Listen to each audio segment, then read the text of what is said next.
La escóbula de la brújula. Dirige Jesús Callejo. Presenta David Sentinella.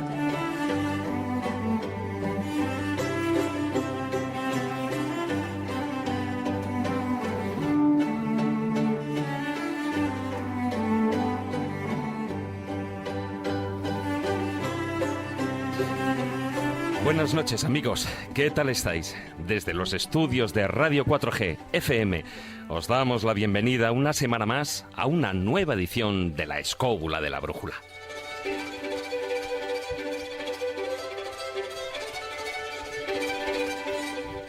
Es cierto que existen objetos condenados con una fuerza negativa que atrae la desgracia y que incluso pueden amenazar la vida de las personas que entran en contacto con ellos. Muchos aseguran que no hace falta creer en la historia de estos objetos malditos para sufrir su influencia. Pueden ser de todo tipo y tamaño, desde joyas, cuadros o muñecos, hasta automóviles y mansiones. Pero de lo que no cabe duda es que, más allá de la mera superstición, su realidad ha afectado a cientos de personas. Para abarcar este tema a lo largo del programa y especialmente en el filandón, contaremos con la presencia de Javier Arries, autor del libro Objetos Malditos, una guía de juguetes del mal y lugares condenados, publicado por Ediciones Luciérnaga.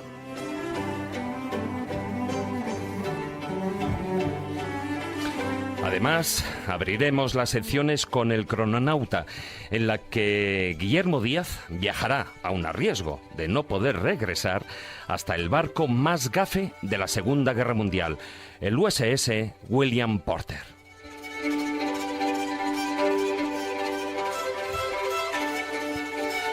El zurrón del caminante nos llevará hasta un triángulo condenado, maldito, una de las zonas más extrañas de nuestra península, donde se viene produciendo el mayor índice de suicidios en España. A continuación, ambientaremos el tema de esta noche con Miguel Salas y una de sus historias bífidas, en la que, según nos ha asegurado, habrá sed de sangre. Y en la sección de casos extraños y extremos, Fermín Mayorga nos hablará de documentos malditos, los diferentes pactos hechos con el diablo en los conventos españoles y en la sociedad civil. Todo ello gracias a Víctor San Román, que nos acompañará a los mandos de la parte técnica.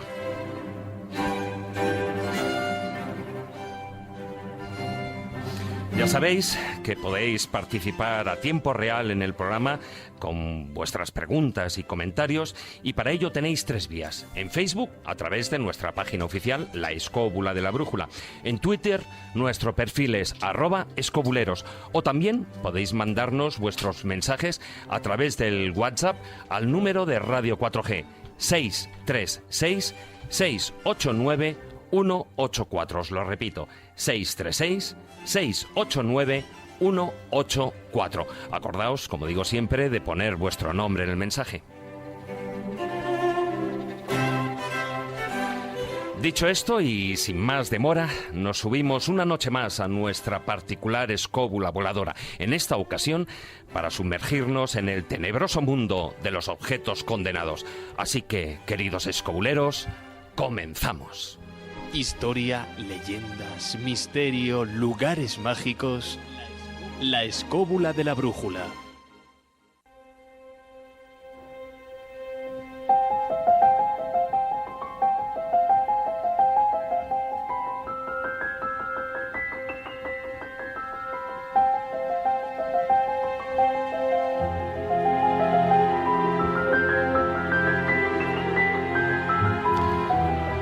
Dicen que atraen la desgracia, la ruina y toda suerte de infortunios a los que se relacionan con ellos. De algunos se afirma incluso que son instrumentos del diablo o de la mismísima muerte. Son objetos de fama siniestra que arrastran una historia funesta y a los que les atribuyen toda clase de desórdenes, desde simples rachas de mala suerte hasta las más terribles desgracias. Son objetos que se miran con miedo, que parecen poseer vida propia, que tienen un historial cuajado de muertes y accidentes.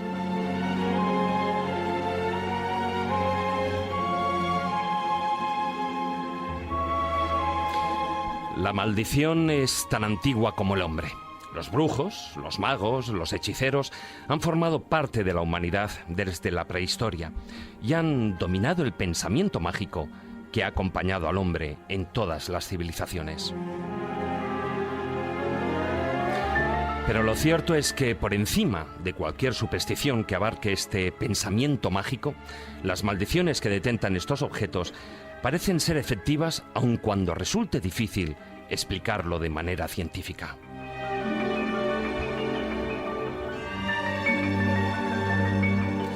Esta noche ahondaremos en las raíces, en la esencia de esas supuestas maldiciones y qué es lo que determina la siniestra fama de estos objetos. Así que, por el módico precio de su atención, pasen y vean nuestra galería de objetos condenados, malditos. No se arrepentirán.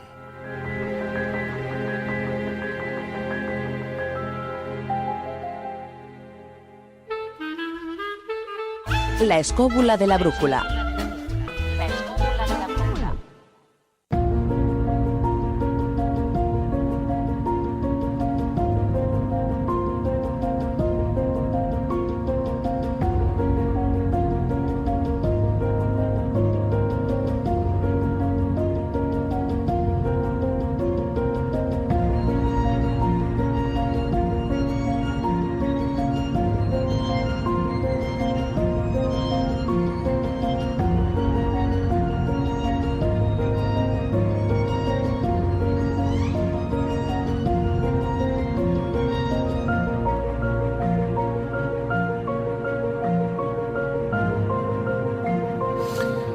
Bueno, muy buenas noches, don Carlos Canales. Hola, buenas noches.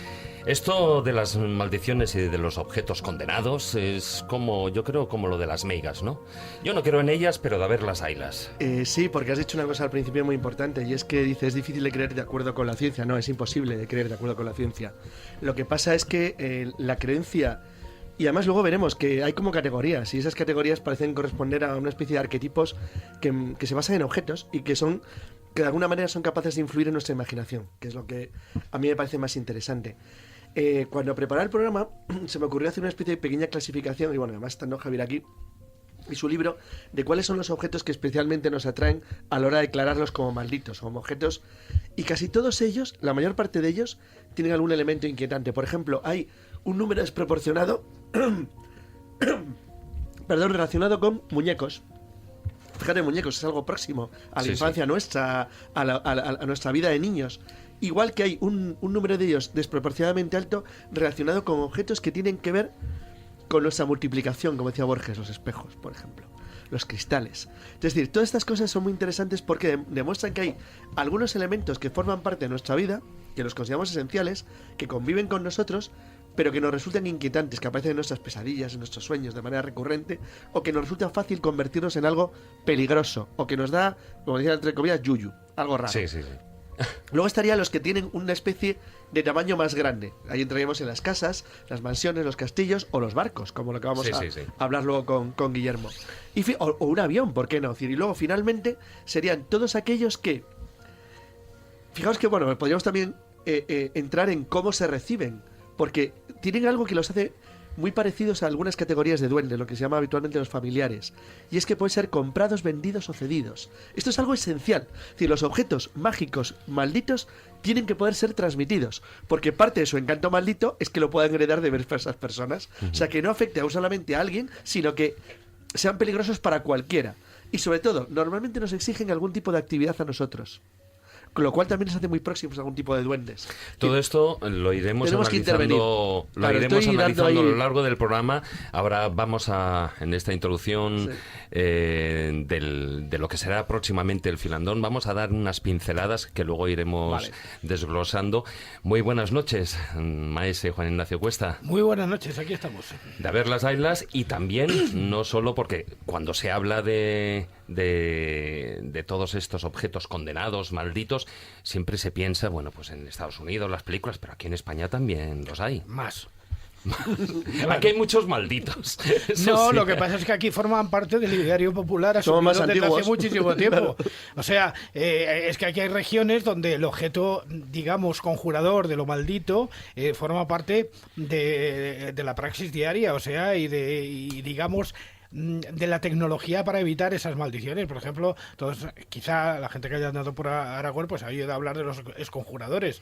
O sea, que es una categoría de exorcizadores de la maldad que viene de la naturaleza. ¿Por qué? Porque lo que le caracteriza un poco al objeto maldito es que es algo que tiene vida propia y que no podemos controlar de alguna manera. El espejo, por ejemplo, parece como que tiene un mundo atrás que nos está vacilando. O sea, que existe y que está al otro lado, pero que no sabemos de qué va, porque en un momento dado puede aparecer algo que rompa las leyes de la física, una mano, un ojo, lo que sea, Verónica, o cualquier ser extraño, pero que efectivamente, porque tiene vida propia. Tú le tienes manía al micrófono, ¿no? Por lo que estoy viendo. No, Lo tienes maldito también. Ni mucho menos, lo que pasa es que luego pita mucho. No sé, pero además es que la maldición, de alguna manera, forma parte... podríamos establecer una clasificación muy extensa de tipos de maldiciones, pero hay, por ejemplo, esa maldición que se trata de que sea efectiva porque es advertencia antes de... Por ejemplo, si estuviera aquí nuestra querida Marta Salmamés, recordaría ese viejo cartel que había en el cementerio de la Almudena que decía: cáncer negro te cojas y te lleva las flores. Entonces, a ver si me entiendes. O sea, tiene de alguna manera lo prohibido, este sitio está prohibido o este acto está prohibido, ¿no? Que parece que es una tontería, pero a quien lo pone le funciona. Sí, Por lo sí. menos le funciona para justificarse a sí mismo. Muy buenas noches, don Manuel Berrocal. Muy buenas noches. Tú además tienes la capacidad de tener esa doble visión desde el punto de vista de la parapsicología, desde el punto de vista de la psicología y de la medicina, porque incluso, como yo comentaba, más allá del pensamiento mágico, la gente cree, o sea, formando parte de ese pensamiento mágico, la gente cree, pero es que resulta que eso tiene unas consecuencias físicas. Es decir, realmente, si piensa que un objeto le va a llevar, o tiene malfario, o le va a llevar a una enfermedad, realmente funciona. Le puede llevar, sin duda alguna.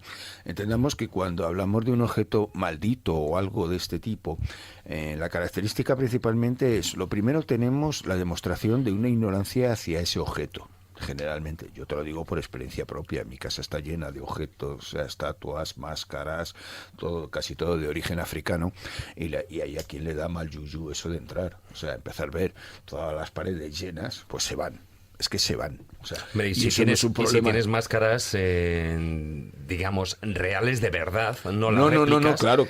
Yo todo el material que Esas hay en son casa empleadas. son reales y la mayoría han sido regalos especiales de personas concretas que en su momento me las han regalado por una razón personal. Con lo cual, con ellas se ha practicado algún tipo de ritual. Generalmente casi todas han sido Con utilizadas lo cual, en rituales. supuestamente, tienen que estar como se impregnadas. dicen, están cargadas, claro. Están cargadas. Entonces te puedo decir, pero no es un problema de la posible carga o no carga, es según entran, las ven y se acojonan. Y perdón por la expresión. Directamente. O sea, no vamos Bueno, a andar estas con horas se chiquito. puede decir, sí. Entonces, pues ese es el tema, sin duda alguna. Entonces, cuando la persona directamente tiene esa sensación de que hay algo que le está afectando, entendamos que hay una modificación tanto a nivel nervioso como a nivel hormonal que en el organismo se produce, y eso va a dar consecuencias. Si tú estás en un lugar que te crea una sensación continua de miedo, vas a tener un aumento de ciertos elementos tipo cortisol, por ejemplo, que lo que van a aumentar es el tener una serie de sensaciones raras, como taquicardias, como en un momento determinado sensación de ahogo, e incluso pueden llegar a ser sensaciones de creer que alguien te puede estar tocando o respirando encima. Todo eso son sensaciones absolutamente normales, producidas por ese continuo miedo que tú no controlas. Entonces, claro, cuando algo llega a tus manos con el apelativo de maldito, pues el problema que tienes es que depende mucho de la persona cómo lo vive. Entonces sí, tú puedes tener una casa como lo que tengo yo, que eso es un almacén lleno de trastos, para muchos todos muy raros y muy malditos, y ahí no pasa absolutamente nada, y hay personas que les regalan algo y en cuanto oyen ese concepto deciden, no, ten cuidado porque esto inmediatamente su respuesta psicológica hace que vaya a tener toda una sintomatología muy, muy, muy concreta y muy definida. Bueno, y ya va siendo hora de presentar a nuestro invitado, don Javier Arries. Muy buenas noches. Buenas noches. Bienvenido a la escóbula de la brújula. Aquí estamos. Aquí estamos. Bueno, Javier Arries es licenciado en Ciencias Físicas en la especialidad de Física de la Tierra y del Cosmos.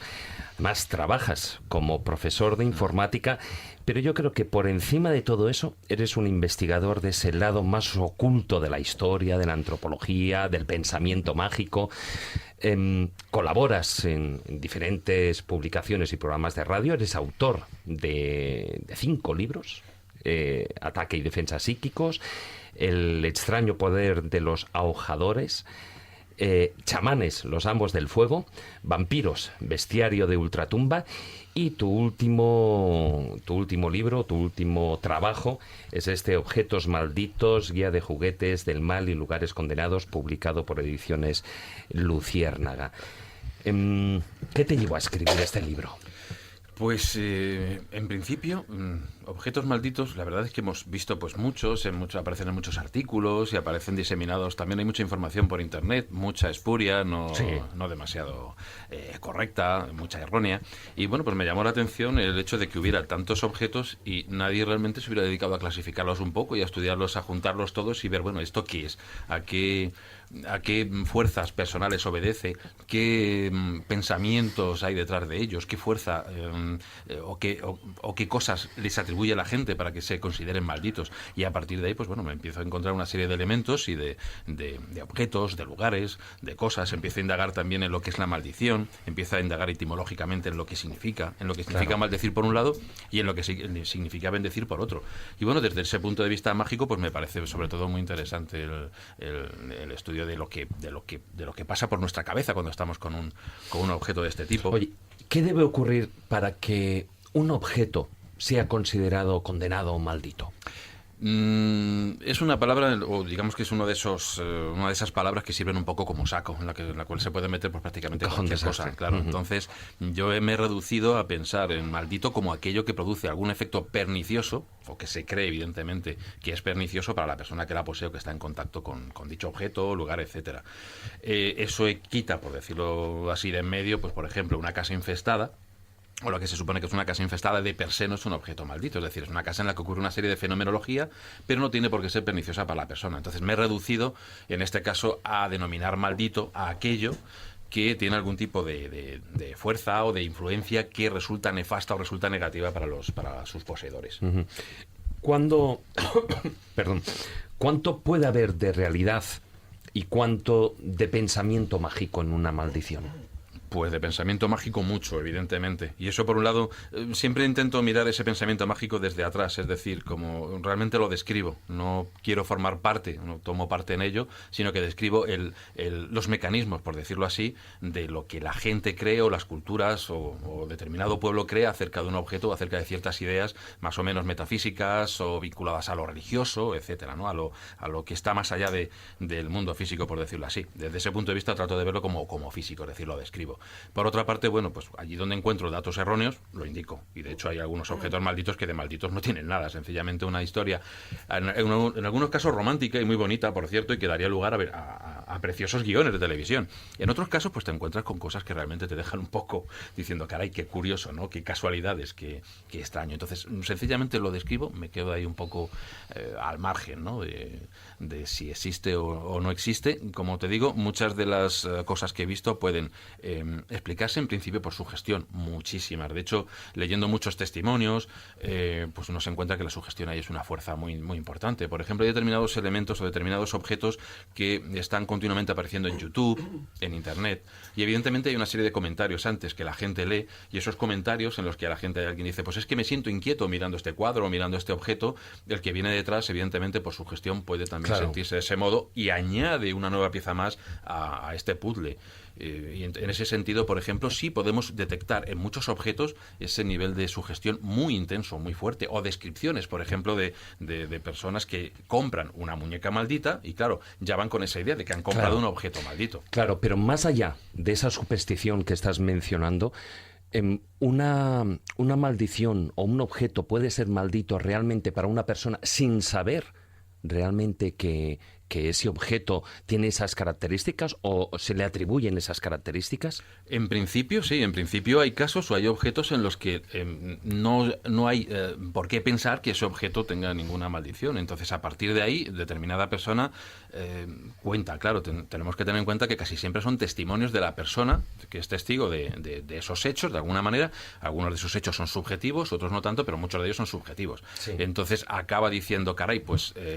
esto es muy típico. Empiezo a tener una racha de mala suerte desde que me regalaron este objeto o desde que adquirí esto o aquello. Al principio a lo mejor no se da cuenta, pero cuando empieza a pensar, pues prácticamente ese pensamiento mágico del que hablábamos antes le lleva a mirar ese objeto con determinado miedo. Y a partir de ahí es muy fácil que cualquier cosa que le empiece a ocurrirle empiece a atribuirle a ese miedo. Entonces, en ese caso sí que hay objetos que, bueno, aparentemente por lo que sea han aparecido ahí y empiezan a generar, por decirlo así, esa leyenda de maldición detrás de ellos. Iba a decir que fíjate curioso porque eso nos pone ante la situación de tener que hacer un programa sobre los talismanes, que es todo lo contrario. Sí, y si igual que tú crees esto, no. Quería hacer un comentario muy breve porque lo explicas también, lo estás explicando yo creo para los siguientes de una manera tan clara, que me hace gracia porque yo valoro mucho los títulos de los libros, una cosa que me atrae mucho. Y es que esta es una pasada, fijaros, repito, objetos malditos, guía de juguetes del mal y lugares condenados. Lo compras en el momento. Es evidente, o sea, es que genera un morbo tan enorme. Solamente el ¿aparecerá título. Mi casa? No, pero lo de juguetes del mal, la palabra juguetes relacionada con el mal tiene un tirón muy fuerte. Pero, claro, es que ahí, fíjate, todos tenemos... Bueno, el juguete no es amenazador, en teoría. Claro, pero fíjate incluso, y esto Hollywood ha hecho mucho daño, ha influido mucho, ¿no? Por una parte tenemos los juguetes y por otra parte los payasos. Claro. No son objetos, ¿no? Pero ¿por qué esa influencia o ese miedo atávico, yo creo, ¿no? Muchos juguetes malditos tienen forma de payaso. Bueno, no hablaremos de eso. Sí. En principio, pues el título tiene su porqué y es que me parecía que había una especie de simetría.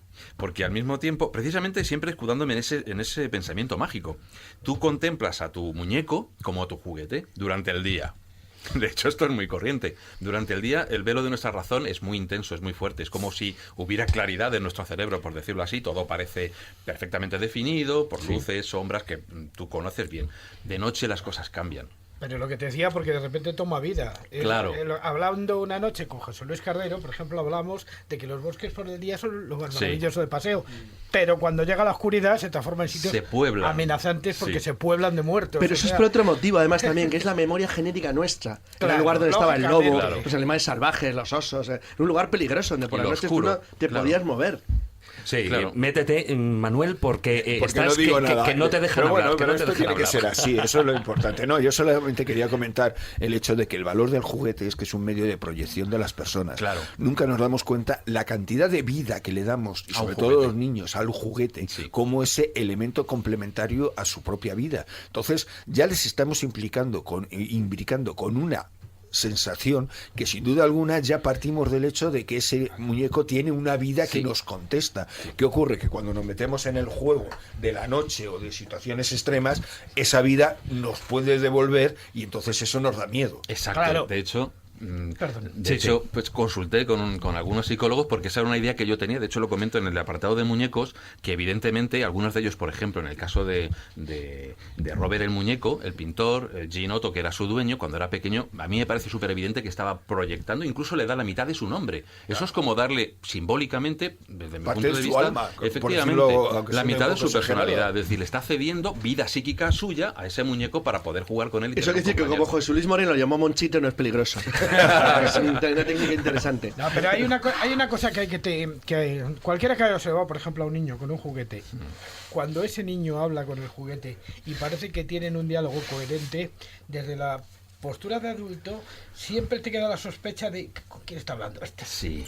Y en ese mismo caso, por ejemplo, del muñeco Robert, los criados de la casa, que además eran de las Antillas, venían con una serie de creencias muy arraigadas, evidentemente, pues cuando le oían hablar, porque es muy probable que el propio niño estuviera hablando, impostando la voz para darle esa segunda voz al muñeco, pero ojo, los criados no lo tenían tan claro. A partir de ahí empieza a generarse todo un entorno místico alrededor del muñeco. Tú observa, pero perdón. Sigue. Pero tú observa que es que es que el juguete antropomorfo tiene mala uva. Sí. ¿Por qué? Porque el juguete antropomorfo, aunque parece. sea un juguete, digamos, místico, como puede ser un Cristo que tienes en la pared y tal, es que tiene una vida propia porque tú se la estás dando. Claro. Y ese es el problema cuando tú ya no controlas esa vida propia que tiene ese objeto. ¿Por qué? Porque el objeto antropomorfo, como habíamos dicho, es una extensión de ti mismo. De hecho, el esvoto, desde tiempos muy antiguos, es un ser. Claro. Un ser en bronce. Barro. Esa es la teoría ahora tan sofisticada del alma de las máquinas, pero eso sería todo Sí, un mundo. bueno, ya. Eso además lo hablaremos Sí, próximamente. eso hablaremos pronto, sí. Antes de dar paso a las secciones, sí que me gustaría, a modo de esta introducción que estamos haciendo, que nos hicieras, Javier, una pequeña clasificación que tú además ya englobas dentro del libro, como es lógico, porque no es lo mismo un objeto infestado que un objeto, digamos, maldito a priori. Sí. Hay varias clasificaciones, como casi para todo, pues tú puedes clasificarlo en base a diferentes criterios, claro. Una primera aproximación a una clasificación, a un esquema que hago en el libro, en el primer capítulo, es desde el punto de vista mágico, es decir, qué pueden considerar aquellas culturas que creen en esa fuerza intermedia, en ese Eka que llamarían los egipcios, o magia que se traduce desde los jeroglíficos hasta nosotros, o ese maná de los polinesios, o ese prana hindú, esa especie de energía intermedia por encima de este mundo denso. Pues a partir de ahí, ¿cómo contemplan ellos ese tipo de objetos? Bueno, pues me encuentro que algunos de ellos son o bien cargados con esa energía o esa fuerza, por decirlo así, intermedia, que un brujo o alguien deposita por una concentración de pensamiento o de sentimientos o de afecciones. El brujo lo que haría sería registrar toda una carga de odio en el objeto para luego darle ese objeto a la persona y envenenar de alguna forma su alma, desde un punto de vista simbólico. En otros casos lo que hace es no moldear esa fuerza, sino invocar alguna entidad de las que se supone que habitan el otro lado. Entonces estaríamos hablando de objetos, por un lado, infestados, es decir, aquellos que están vinculados a alguna entidad, que desde ese punto de vista mágico puede haber sido introducida allí de forma voluntaria por un hechicero o por alguien o por un operador que conoce las leyes de la magia según cada cultura, etcétera, o bien porque esas entidades serían atraídas por lo que sea, por la naturaleza del objeto, y sin que nadie las invoque van hacia él. Eso por un lado. Eso también se podría desdoblar a lugares, incluso también, por ejemplo, a las maldiciones que echan los sacerdotes, es decir, sería una fuerza impersonal, y en este caso, por ejemplo, en el caso incluso de las maldiciones realizadas por sacerdotes, lo que se hace es vincular la maldición con la propia divinidad, que también es un punto realmente así curioso. Se le da más fuerza. Y es que de hecho serían maldiciones legales, oficiales, porque el sacerdote que maldice lo que hace no es invocar una fuerza infernal o tónica o subterránea, al Hades o a Proserpina o a Hécate o alguna divinidad infernal. Invoca a la fuerza del mismo Dios. ¿Por qué? Porque esa maldición está llevada prácticamente como una venganza divina, es decir, que realmente es una forma de dictar sentencia desde el punto de vista mágico. Y eso la separa un poco de las maldiciones hechiceriles. Con lo cual no pueden existir objetos condenados o objetos malditos per se, necesitan de la fuerza. Claro, de es que alguien. si la actividad humana no existe, nunca es maldito. Son objetos inanimados. Esto es una forma de animismo muy evolucionada. En el momento que tú le das a un objeto poder, le estás convirtiendo en algo que va mucho más allá de lo que es su propia naturaleza. Es como el mito famoso. A ver, es muy conocido. Los objetos inanimados solo se mueven para estorbar. Pues es lo mismo, o sea, ese chiste representa eso. Es decir, o por ejemplo, que nunca se pone impresora, que tienes prisa. Bueno, estas formas modernas, es animismo moderno. Es decir, lo que estás diciendo en esos chistes es la creencia de verdad de que eso ocurre. Es decir, que si tú te pones nervioso, la impresora lo detecta de alguna forma. Bueno, pues me parece que un chiste es la base de la raíz de los objetos malditos y de cualquier poder que tú le confieras a una cosa que es inanimada. Y es que tú tienes que estar convencido de que puedes hacerlo, o de que alguien lo puede hacer por ti. Si no, sería imposible. Bueno, pues dicho todo esto, yo creo que va siendo el momento, después de esta introducción, de dar paso a las secciones.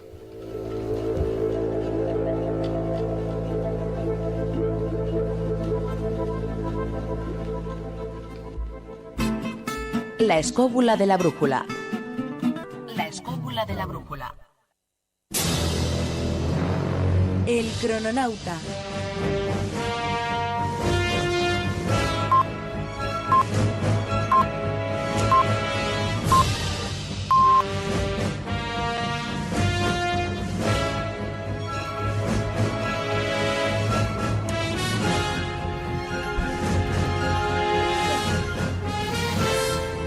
Bueno, y si estamos hablando de maldiciones, de objetos condenados, cuanto menos, como bien decía Carlos, nos vamos a un barco, a un destructor de la Armada de los Estados Unidos, que además tiene una curiosa trayectoria de mala suerte. Aseguran que es el único navío en lanzar un torpedo al acorazado USS Iowa, es decir, a uno de los suyos. Muy buenas noches, Guillermo Núñez. Núñez, Ay, Núñez, no Díaz. Perdona, que ya no sé. Digo, ya me ha puesto de almirante este. Yo soy de tierra. Es el micrófono maldito, no te preocupes. Eso, no, yo no he sido, ha sido el micrófono, ¿eh? Además, bueno, ya sabes que es conocida mi fama por cambiar nombres. ¿Qué tal? Buenas noches, Pepe. ¿Qué tal? ¿Cómo estás, Francisco? ¿Cómo andáis? ¿Cómo andáis todos? Bien. Vamos a discutir contigo. Vamos a ver, es que estoy viendo que estáis nombrando objetos tal, y he querido traer el más grande de todos. O sea, el objeto maldito más grande de la historia de los objetos malditos. Que sepas que no estoy de acuerdo contigo, ¿eh? Ahora discutimos. No, pues ya esperaba yo. Digo, está Carlos por ahí. O sea que, bueno, vamos a ver. ¿Este pesa, qué es, por el tamaño, Carlos? No, por la mala suerte. Bueno, el tuyo es gracioso, pero yo diría que más... Bueno, cuéntame una historia y luego digo en qué no estoy de acuerdo. Venga, tú cuéntalo. Vamos a ver, hoy me he ido al 10 de junio de 1945. Como me gusta citar las fuentes, esta historia, yo normalmente casi todas las historias que encuentro de relacionadas con la historia militar y eso, pues aparecen en libros, muchos libros de Carlos, y en esta historia quiero contar cómo la encontré, porque fue ampliando la información del libro de Carlos de Banderas Lejanas, salté y di con un podcast, que son programas de radio, pero que se suben a la red, que no son emitidos en una radio convencional, pero que están en iVoox y en páginas web, ¿no? Y estos son los chicos de Histocast, que Carlos, tú los conocerás, son unos cracks. Son buenos, sí. Son muy buenos. Entonces Hugo Cañete, Tony, Goyix, a la cabeza de todos ellos, me pusieron bajo la pista no, me contaron la historia que voy a contar hoy y que nos viene como guante de seda a lo que queréis tratar hoy, ¿no? Los objetos malditos. Y es que ellos me pusieron sobre la pista de este viaje que he realizado hoy a ver cómo se hundía, porque venía el hundimiento del USS William de Porter, que es un destructor tipo Fletcher, que son, pues, cuando alguien se imagina un destructor de la Segunda Guerra Mundial, es pues el típico. Se hicieron 175, era un destructor que se fabricaba en serie, que funcionó muy bien, que, Carlos, llegaron a fabricarlos en 4 meses, tío. O sea, es increíble. La capacidad industrial de los Estados Unidos de 0 a 100 fue espectacular. Y este tipo de barco, pues, se fabricaba en serie. Y digo esto porque, en serio, la mala pata que tuvieron con este barco, lo que yo voy a contar a continuación, si fuera un barco fabricado expresamente, o que fuera un astillero raro, pero no, es que se hacían en serie. Pues aparece el Willie D, que es como llamaban a este barco, en acción. ¿Qué tiene de especial? Todos sabéis, y Carlos mejor, todos sabéis que el mar, el mundo del mar, el mundo de los marinos, es un mundo especialmente supersticioso. Sí que lo es. Está sometido a ritos. Hombre, pero es lógico, claro. Se juega en la vida. Claro, se juega en la vida, y además se juega en la vida en una época cuando empiezan a jugársela, la ciencia no impera precisamente en las mentes de los hombres. Impera otro tipo de cosas, y no sabían que había más allá, y eso se hereda. Esos ritos, de eso podíamos hablar otro día, ese tipo de comportamientos en determinados gremios es hereditario, creo yo. Entonces, en la Marina ocurre igual. El Willie Dewey está aquí llega un momento en que preocupa a toda la Marina norteamericana. Os cuento el primer día. El primer día es el 27 de septiembre del 42, el Willie Dewey entró en servicio en la Segunda Guerra Mundial, y le ordenan que forme parte, que escolte al convoy que va que acompaña al presidente de los Estados Unidos, a Roosevelt, que iba a encontrarse en el Cairo con los otros jefes de Estado de los aliados, pues para plantear qué estrategia seguir en la Segunda Guerra Mundial en adelante. Estas reuniones como la de Yalta se produjeron más veces, ¿no? Y esta es una de ellas. Entonces, nada más arrancar este destructor, pues ya arranca, da la orden, el capitán del William de Porter dice, el Wilfred Walter dice, venga, hacia atrás, vamos a hacer la salida del puerto. Y empiezan a oír un ruido raro, ¿no? Vamos, unos golpes, tal, cosas que caen al agua, y empiezan a asomarse los marinos por el costado, y se dan cuenta que no han recogido bien el ancla, y que el ancla de un barco de estos no es como un llavero. El ancla de un barco de estos pesa mucho. Y estaba arrancando y destrozando un pobre mercante que se encontraba aparcadito, amarradito en el lateral del muelle, y el William de Porter, al salir, pues lo destrozó, le arrancó los botes salvavidas, le rayó todo el lateral, produjo unos destrozos de miles de dólares. Pintura, no tiene importancia. Exacto, sí, un poquito más. Pero la verdad es que hizo polvo, ¿no? Entonces, así arrancó. Esta fue la primera maniobra... La primera en la frente. Pero la primera maniobra del Willie D en el mar. O sea, tremendo. Entonces, empieza el viaje y se van a incorporar al convoy del presidente Roosevelt, a escoltarlo. Entonces, llegan allí... Y pues cuando los barcos van por el mar, en tiempos de guerra, normalmente van haciendo maniobras, preparándose para el combate real. Y entonces iniciaron una maniobra con cargas de profundidad, pero nada, sencillamente los protocolos. Y de pronto, Roosevelt con su silla de ruedas en el Iowa, en el acorazado Iowa, tranquilamente, mirando el mar así, en plan poético, de pronto suena una explosión. ¡Bum! Entonces tocan zafarrancho, todo el mundo girando, los barcos poniéndose en posición de combate, porque había sonado una carga de profundidad, que es algo que se lanza cuando se detecta un submarino, que era lo que más temían todos los aliados en la Segunda Guerra Mundial. Los submarinos alemanes hacían estragos en las flotas y en los mercantes aliados, y si los alemanes iban a atacar o sabían que el presidente Roosevelt iba ahí, decididamente lo iban a hacer con submarinos. En la explosión montan todo el protocolo de combate y se preparan, y resulta que del William de Porter les dicen, oiga, que es que se nos ha escapado. Es que teníamos una carga de profundidad mal amarrada, ha salido rodando y se ha caído al agua, y además tampoco la teníamos desactivada y ha explotado. Que no pasa nada, que no es submarino. Y entonces dicen, bueno, el Roosevelt así con malilla cara, mirando así, diciendo, esto es del barquito a ver, tal, y dice, bueno, venga, nos ponemos en marcha de nuevo. Entonces empieza a avanzar todo el convoy y dicen, oiga, ¿por qué no anda el William de Porter? Dice, no, es que se ha calado, es que no arranca. Parece la guerra de Gila. Aquí, espera, a ver, ¿el capitán o los capitanes eran Mortadelo y Filemón o cómo es eso?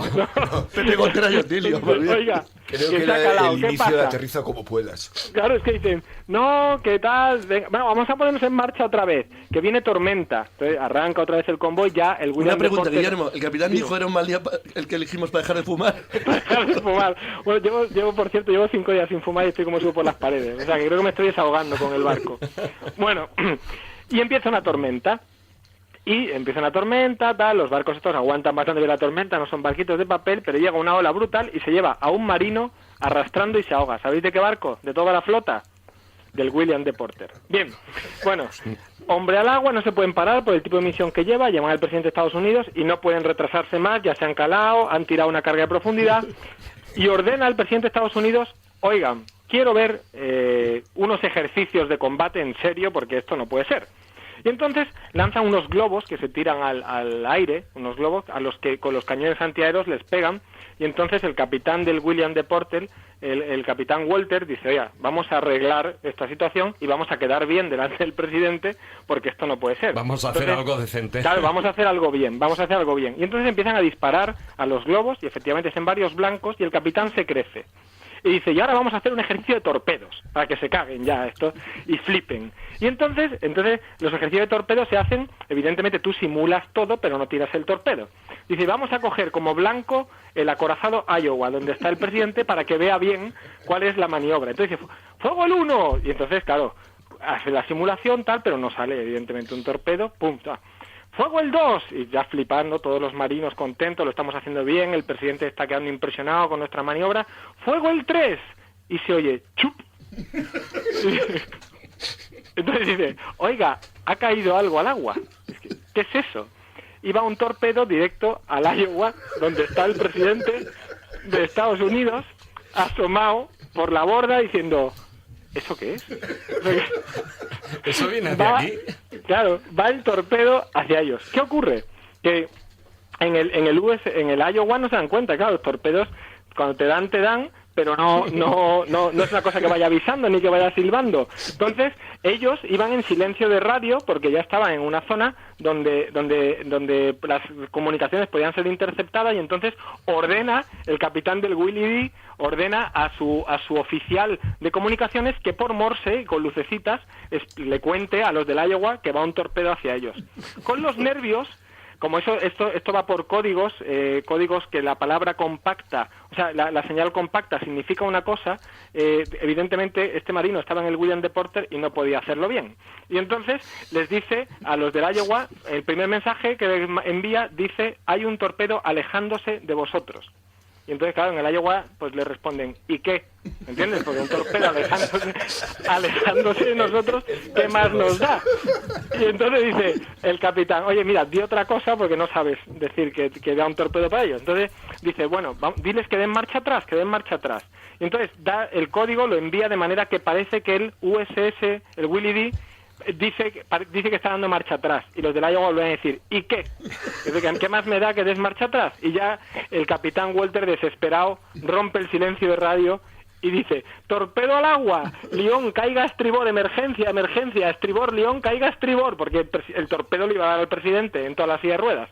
Entonces empiezan una maniobra evasiva, ya el servicio secreto sale a la cubierta, el presidente empieza en Iowa una maniobra súper agresiva, la silla de ruedas rodando, de verdad, no es una escenificación, el presidente rodando con la silla, que no la puede parar, con la maniobra, un barco de esa magnitud girando. Tú no te mantienes en pie, no te quiero decir un señor mayor en silla de ruedas. El presidente pegando bandazos, el servicio secreto acojonado, sacan las pistolas y empiezan a disparar al torpedo en el agua. ¡Vamos! Pegándole tiros a ver si consiguen interceptar al torpedo. Porque claro, y entonces ya con la maniobra pasa el torpedo ¡yum! Y casi le da. Entonces el capitán Walter dice por radio, ¿no? ¿Cuánto le pagaron los alemanes al capitán Walter? A ver, espera. No, pero es que dice el capitán Walter, de la que nos hemos librado, tal.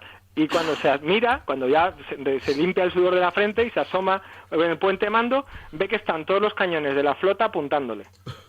De toda la flota del presidente Roosevelt y todos los barcos que formaban el convoy apuntándole a ellos, porque claro, no saben si es un traidor. Es cuando menos, da que pensar que es un traidor. Claro, no saben que es un traidor y les ordenan que vayan a tierra y van a ser juzgados por un consejo de guerra. El presidente Roosevelt en su diario escribió, atentos a la flema del presidente. Lunes, demostración de artillería. El Porter nos lanzó un torpedo por error. Lo vi, falló por unos 1000 pies. Eso lo pone el presidente. Bueno, en definitiva, mandan a la tripulación a tierra y los juzgan. Y al final se demuestra que no son traidores, sino que son tontos. Entonces tuvieron suerte y no había galeras, ¿eh? Porque claro, no acabado. Es que al oficial de torpedos Dawson, que tenía 22 años el pobre, le cayeron 14 años de trabajos forzados. Pero Roosevelt, cuando fue informado de la sentencia, porque dijo, oye, ¿qué ha sido de los del torpedo?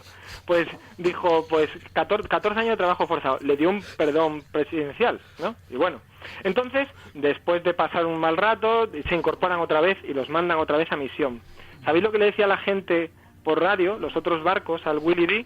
Le decían, ¡alto el fuego, que nosotros somos republicanos! Porque Roosevelt era demócrata y cada vez que se cruzaban con un barco les decían, ¡a nosotros no, que somos republicanos! Entonces el capitán Walter dice, bueno, vamos a centrarnos ya, vamos a no cagarla más, y los mandan, como cuando Stalin mandaba a Siberia a un tío, pues los mandan a las islas Aleutianas, al Polo Norte. Dice, ahí seguro que no pueden hacer nada, porque solo había una base americana, una basecita pequeñita, y entonces dicen, aquí no la pueden liar.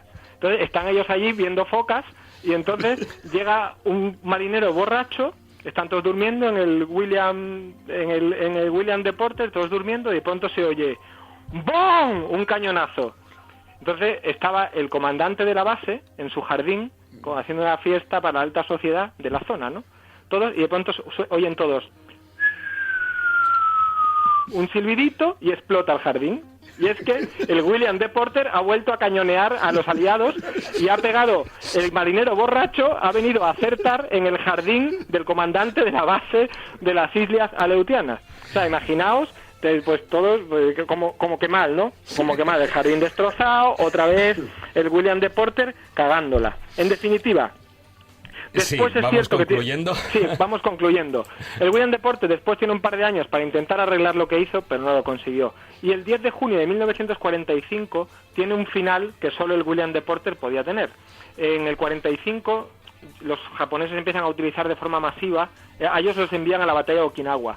Y en las inmediaciones de Okinawa los japoneses utilizaron mucho a los kamikazes. Bueno, pues el William de Porter recibió el ataque de 2 aviones de kamikazes, consiguieron derribar a uno e impactar al otro que venía, ¿no? Y entonces, pues los marinos del William de Porter contentos, felicitándose porque le han dado. Y el avión del kamikaze se sumerge en el agua. Se sumerge en el agua y todo hace chup, ¿no? Y todos, se ha sumergido. Pero ignoraban que el avión seguía por debajo del agua avanzando. Ya el piloto muerto supuestamente y todo, y los kamikazes se lanzaban con unas cargas generosas en explosivos. Sí. ¿Sabéis dónde explotó el avión? Debajo del William de Porter. Lo desfondó, empezó a hundirse y tuvieron que pues, evacuarlo, de manera que, es cierto, el destructor con peor suerte de la historia de la Marina americana solo tuvo una baja, que fue la del marino que se llevó la ola. Pero decirme a mí que el William de Porter no es un objeto maldito. Lo es, pero tú sabes perfectamente que el barco con más mala suerte de la historia es el Indianapolis. Sobre todo, bueno, depende. Si te gustan los tiburones, si te gustan los peces, ¿no? No, para los peces fue un chollo, digo para los marinos. Claro, para la sirenita. Yo no sé si el William de Porter era maldito o no, pero sí que eran una panda de inútiles de cuidado. Bueno, Sí, no, pero Carlos tiene razón. Lo de Indianapolis fue un horror. Indianapolis era un barco, muy rápidamente, era un barco fue el barco que llevó la bomba atómica a Tirián, la bomba atómica que luego se lanzó sobre Hiroshima.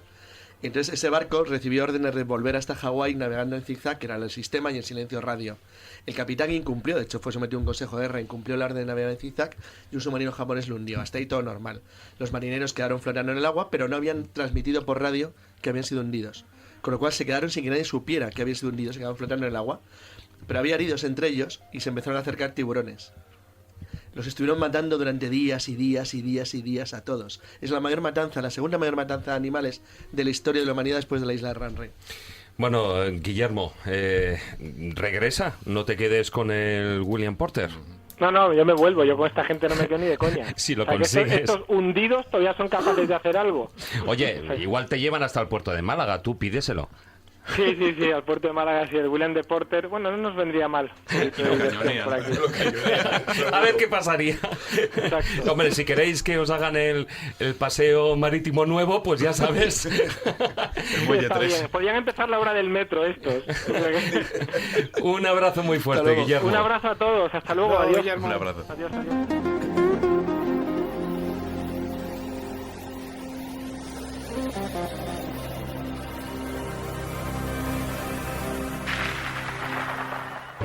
La escóbula de la brújula. Dirige Jesús Callejo. Presenta David Sentinella.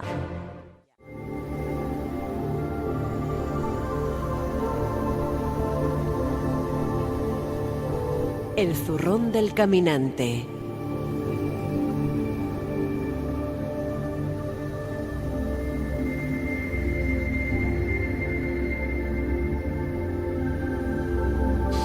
Bueno, si con la sección del crononauta con Guillermo Díaz nos hemos estado riendo, aparte de lo gafe o de lo maldito que pudiera ser el William Porter, el tema que ahora nos trae el zurrón del caminante con Manuel Cuesta, pues la verdad es que no da para reírse mucho, porque ahí nos desplaza a una de las zonas más extrañas y donde, según los datos, pues hay el mayor índice de suicidios de España. Sí, pero esto habrá que verlo con matices. Vamos a ver, sí, efectivamente, parece que en una zona muy concreta, en una especie de triángulo que se desarrolla alrededor de Alcalá la Real, con pedanías como Pueblos Frailes, Castillo de Locubrín, Alcaudete y algunas pedanías como por ejemplo La Rábita, en fin, Rute, algunos sitios así, hay como una especie de triángulo, o incluso se podría hablar incluso de 3 triángulos, donde la incidencia de suicidios es muy alta. Estamos hablando entre qué provincias. Estamos hablando ¿Jaén? entre Jaén y ¿Granada? Córdoba. No, Jaén y Córdoba. Jaén y Córdoba. Toca un poquito Granada, pero queda un poquito al norte de Granada. Yo esta región la conocí en su tiempo porque hace muchísimos años anduve por allí, alrededor de un pueblo que se llama Huétor-Tájar, y por razones, yo tenía una muchacha con la que andaba en aquellos momentos, recorrí toda aquella región y todos aquellos pueblos y conozco bien cómo es la morfología de la zona. Entonces, claro, ¿qué nos encontramos? Nos encontramos con un desierto. Un desierto donde hay unos cuantos núcleos de población y luego hay una cantidad tremenda de cortijos absolutamente aislados en lugares insólitos, a veces incluso en lo alto de una colina que sin carreteras, sin caminos y sin nada. Hay un aislamiento allí feroz que incluso yo pienso, fíjate, se me ocurrió pensar posteriormente, no, en aquella época no pensaba en esas cosas, pero luego se me ocurrió pensar que es que a lo mejor algunos moriscos se habían refugiado en aquella zona en lugares muy recónditos y estos eran descendientes de aquellos moriscos. De hecho, una de las familias, por ejemplo, en la que tenemos una incidencia de suicidios bastante importante, son los Arenas. Aquí tenemos los nombres de... Dicen que por depresión se ahorcaron María José, Leandra, Miguel, la abuela, en fin. Los Arenas cayeron todos suicidándose, además de una manera muy concreta. En una zona donde se supone que hay muchísimo cazador y hay muchísimas armas en las casas, escopetas y tal, la gente se ahorca. Y quizá esto explique un poquito algo curioso, y es que no es que exista tal triángulo, sino que coincide en el tiempo que una serie de familias se ocuparon de alguna manera los cortijos que están dentro justo de ese triángulo, pero son familias muy concretas las que tienen ese comportamiento suicida más que una generalidad en la población. O sea, no es todo el mundo, sino que son familias muy concretas, que son las que viven aisladas en el monte, como por ejemplo en Tocón o en algunos sitios así, en algunos lugares verdaderamente insólitos, porque además de una pobreza extrema, o sea, no hablamos de cortijos, pero no hablamos de cortijos lujosos, con mucho ganado, no, los lugares deprimentes realmente, aislados prácticamente todo el año, donde sus propios habitantes casi son ajenos a los de los pueblos, porque es que no iban por allí, o sea, ni siquiera a lo mejor se les conocía en la parroquia. De hecho, todos sabían que el hecho de suicidarse significaba que no iban a ser enterrados en los cementerios católicos de los pueblos. Y de alguna manera, pues algunos incluso trataron de bautizarse para que se les pudiera, en última instancia, enterrar de una manera cristiana.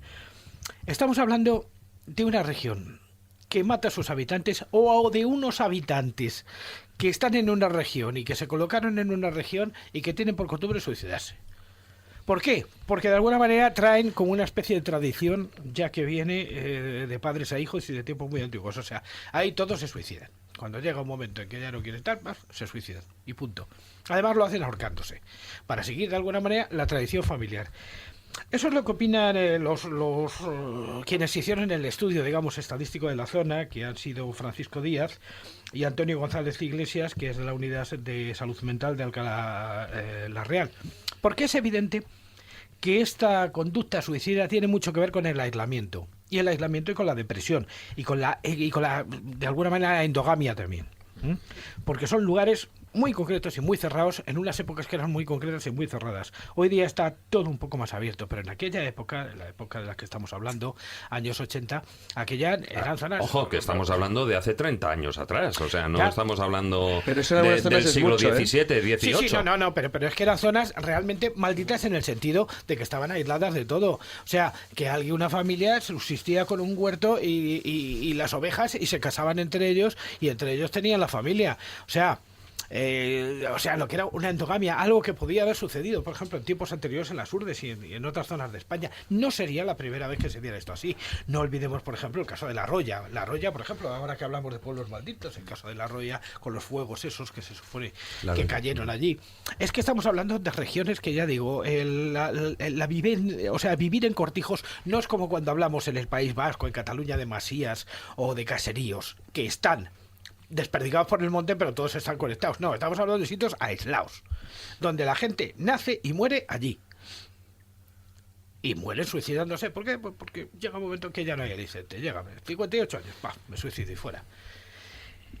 Por eso ¿podemos hablar de un triángulo de la muerte, del triángulo de la muerte de Jaén, Córdoba, o realmente tenemos que hablar de las familias que se aposentaron en un lugar? Porque mucha gente, ha habido muchas ideas y muchas teorías en el asunto.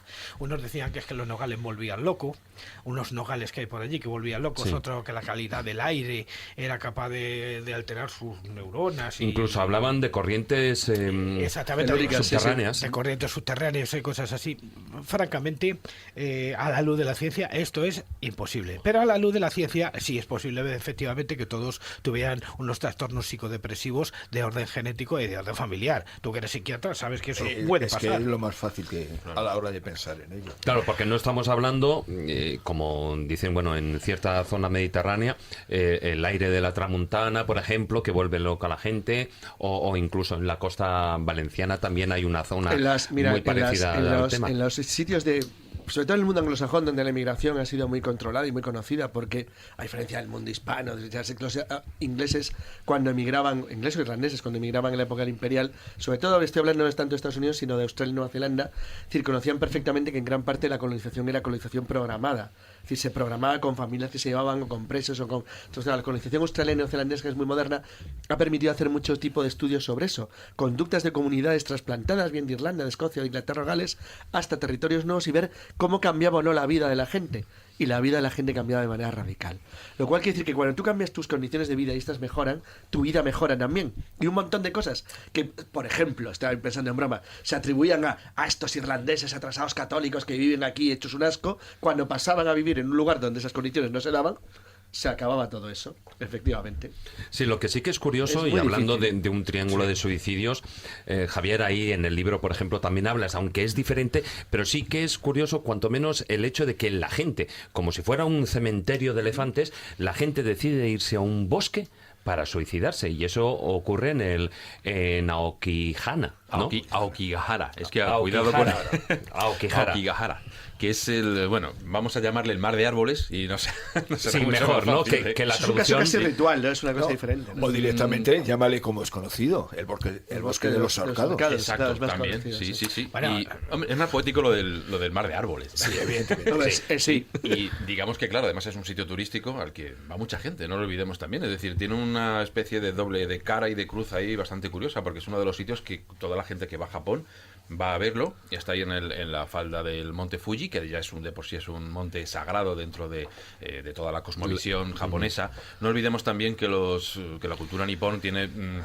pues sus propias peculiaridades, ¿no? Y tampoco es tan sorprendente realmente si... Y son muy supersticiosos. No, y el suicidio forma parte además de un ritual colectivo. Exacto. De hecho, los suicidios que tienen lugar en el mar de árboles se remontan, que sepamos, por lo menos por los escritos que tenemos, hasta hace 1000 años.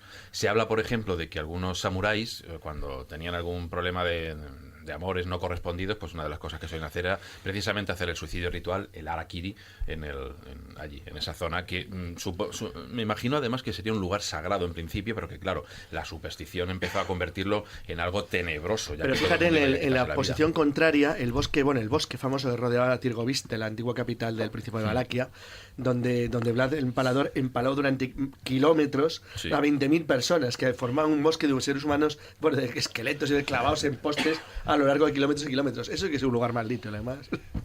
Y además, Transilvania para él era un territorio de caza. Hombre, de todas maneras, es que hablando de suicidios, hay lugares que son recurrentes. Por ejemplo, en Madrid hemos tenido el viaducto, que tuvieron que poner paneles para evitar que la gente... Pero eso no sería más que el viaducto no sería un objeto maldito, sino la gente tenía la sensación de que desde ahí se mataba seguro. Sí, claro.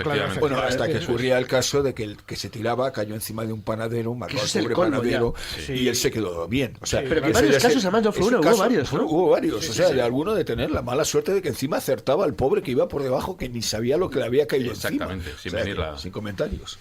Bueno, y Maese, hablando de gafes, hablando de música o de sonidos malditos, ¿qué nos has traído? Pues se trata de una canción cuya historia no es muy conocida, que es una canción que escribió Paul McCartney, que se transformó el gafe de todas las canciones de los Beatles, porque nadie la quería grabar y al final la metieron donde pudieron, que es la historia de Maxwell, que es un estudiante de medicina, psicópata, que se dedica a abrirle la cabeza con un martillo de plata. Maxwell Silver Hammer. Bueno, pues vamos a escucharla.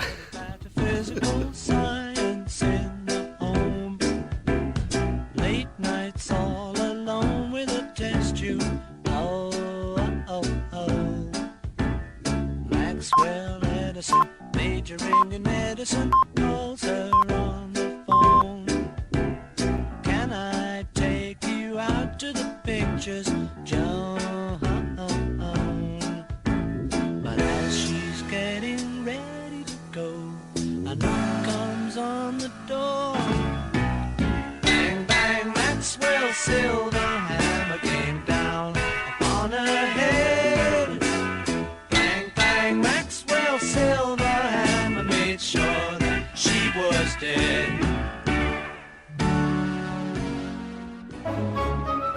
La escóbula de la brújula. Dirige Jesús Callejo. Presenta David Sentinella.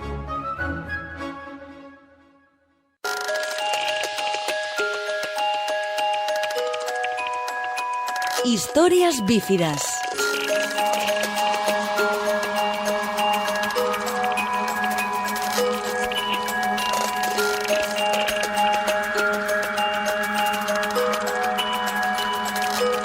Y si la noche no se presenta lo suficientemente, bueno, hasta casi gore, como estamos hablando ya de suicidios, de ahorcamientos, de barcos que se hunden, que se suicidan prácticamente, ¿no? Bueno, pues vamos a ambientar un poquitín más la noche, esta noche en la que en la escóbula de la brújula hablamos de objetos condenados y malditos. Muy buenas noches, Miguel Salas. Hola, buenas noches, ¿cómo estáis? Porque tú, muy bien, muy bien. Hoy nos vas a poner esa guinda para ya terminar de ambientarnos en el aspecto más oscuro de las maldiciones. Cuéntanos algo de ese relato que nos has preparado. Pues es un relato relacionado con todo lo bonito de la vida, la literatura y, por supuesto, las maldiciones sangrientas que nos ponen los pelos de punta siempre que no nos sucedan a nosotros, claro está. A ver, vamos a escucharlo, pero ¿tú qué recomiendas que hagan nuestros oyentes? ¿Cómo se tienen que preparar? Yo creo que deberían escuchar atentamente porque quizás saquen alguna moraleja del cuento, ¿no? Que tengan cuidado con los viejos mercados de libros, que tengan cuidado con esos libros que de repente nos cortan un dedito cuando estamos pasando una página. Uy, qué miedo me está dando. Bueno, pues vamos a escucharlo. Un abrazo muy fuerte. Un abrazo enorme a todos y buenas noches, que lo disfrutéis.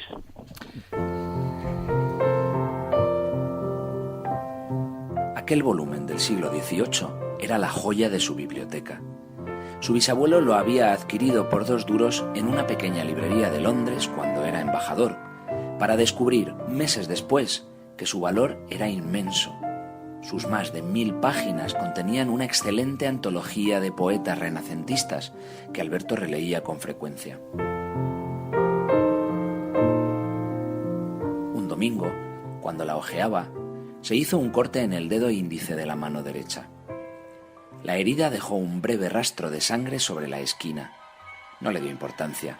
Se chupó el dedo, que le escocía, y dejó el libro en el estante. Pocas semanas después, Alberto sintió el deseo de releer los sonetos de Shakespeare. Apenas rozó las páginas del viejo volumen, se cortó de nuevo.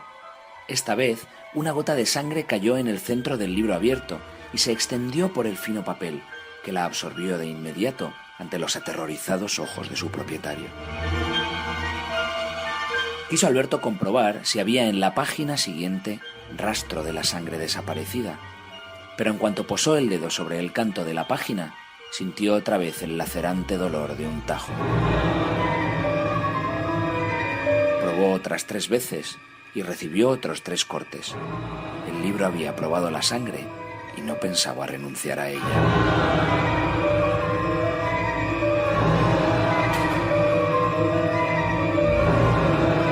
Cegado por el espanto, arrojó el pesado volumen por la ventana. Oyó el grito de la niñera y se precipitó escalera abajo. La antología de poetas ingleses había caído sobre la cuna de su primogénito. Un siniestro sonido como de tragos salía del libro, que se estremecía abierto y boca abajo, sobre el rostro del pequeño.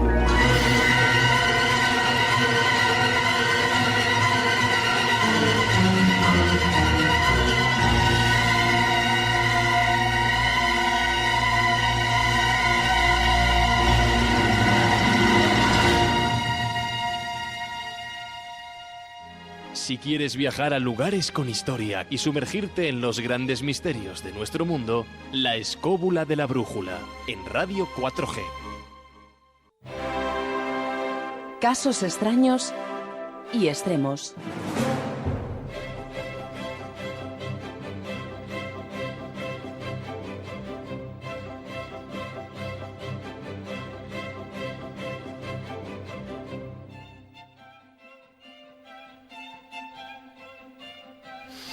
Bueno, la noche, como decíamos, se presentaba sangrienta.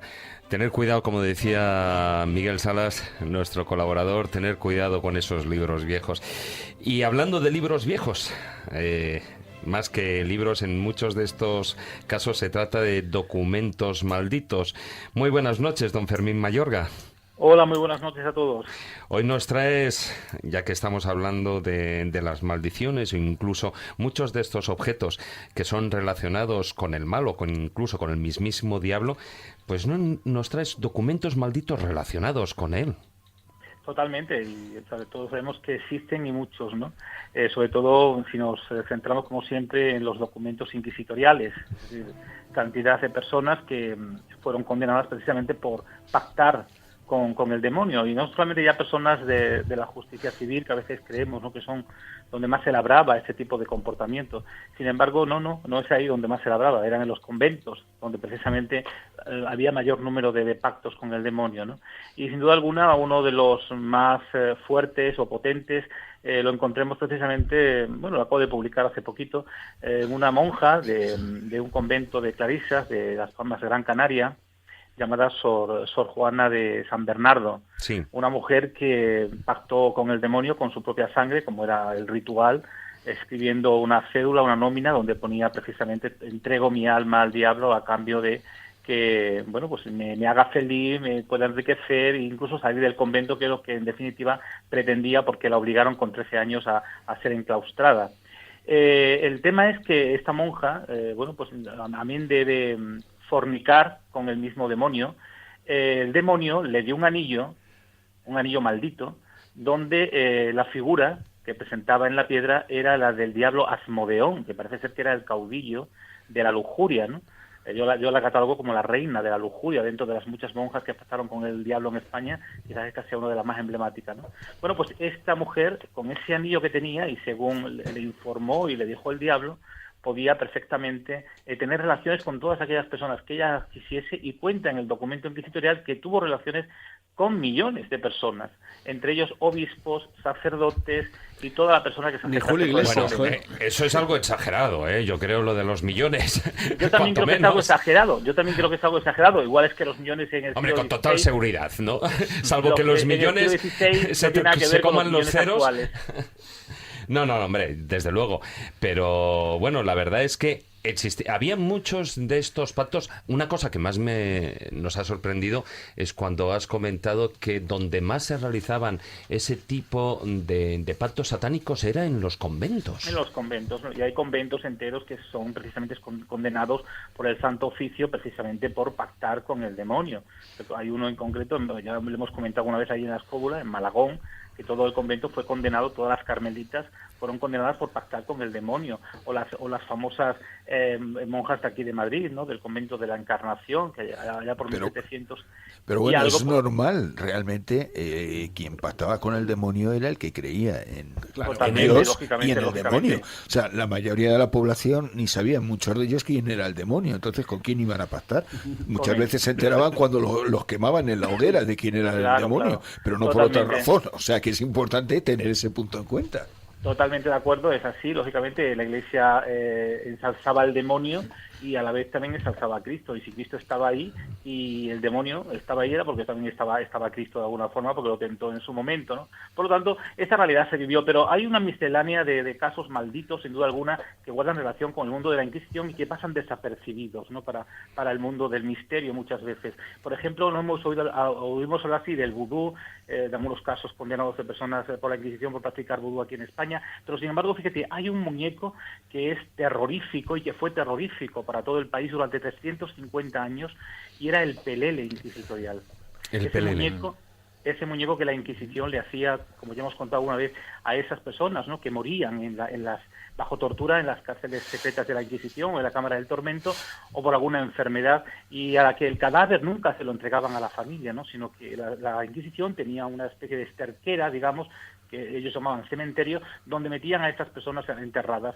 El día del auto de fe desenterraban el cadáver, estuviese como estuviese, lo montaban sobre un asno, pero antes se hacían ese famoso pelele, ese muñeco de cartón al que se le ponía el San Benito correspondiente, el capirote y el hábito, con su poncho y la cruz de San Andrés a la espalda y en el pecho, y se paseaba por la calle junto a los reos vivos, subiría al cadalso donde se leería la sentencia, que como siempre sería ser condenado a la hoguera, porque esa persona nunca se reconcilió con la Iglesia Católica, y cuando los reos vivos iban a ser quemados en las piras de la Inquisición, lanzaban el cuerpo del difunto a la hoguera y con él al pelele, ¿no?, a este muñeco maldito que representaba de alguna forma el mal, el símbolo de la herejía, y bueno, y que la gente temía, porque además luego la misma Inquisición a ese mismo personaje difunto le hacía un cuadro donde la cabeza era prácticamente como la de un Baphomet con dos tibias, ¿no?, con unas barbas y con unos pelos terribles, que lo colgaban en las iglesias junto a los sanbenitos para perpetuar la infamia de ese difunto y la de todas sus generaciones. De ahí que todas esas fiestas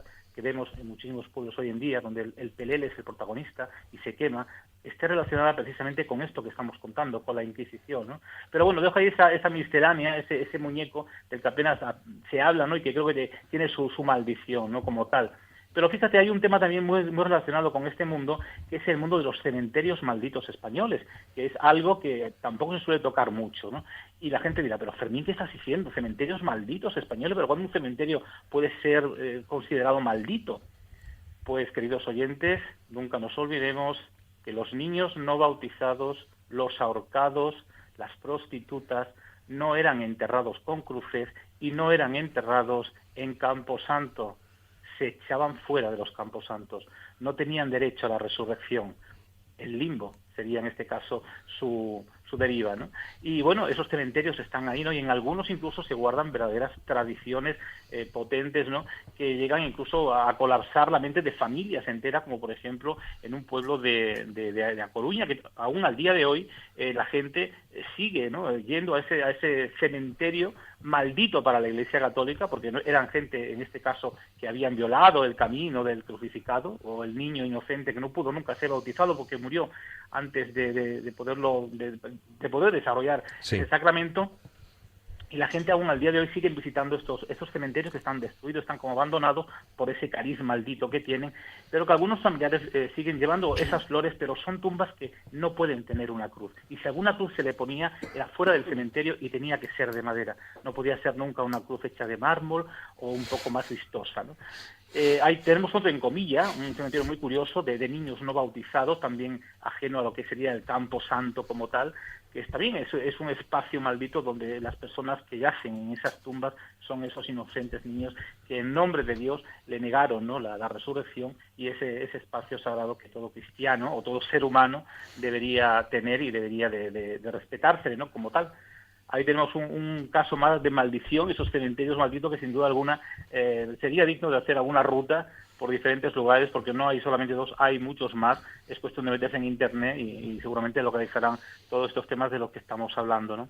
Uh-huh. Pero fíjate, hablando de pacto con el demonio, dentro de la justicia civil nos encontramos el caso de un torero español, que en 1750 va a ser condenado por la Inquisición, también porque pactó con el demonio directamente en esa cédula, también cortándose en su palma de la mano para firmarla y en ella escribir que yo, Ventura Rodríguez, pacto con el demonio para que me enseñe a banderillear, para que me enseñe a torear y para que todas sus faenas le saliesen estupendamente.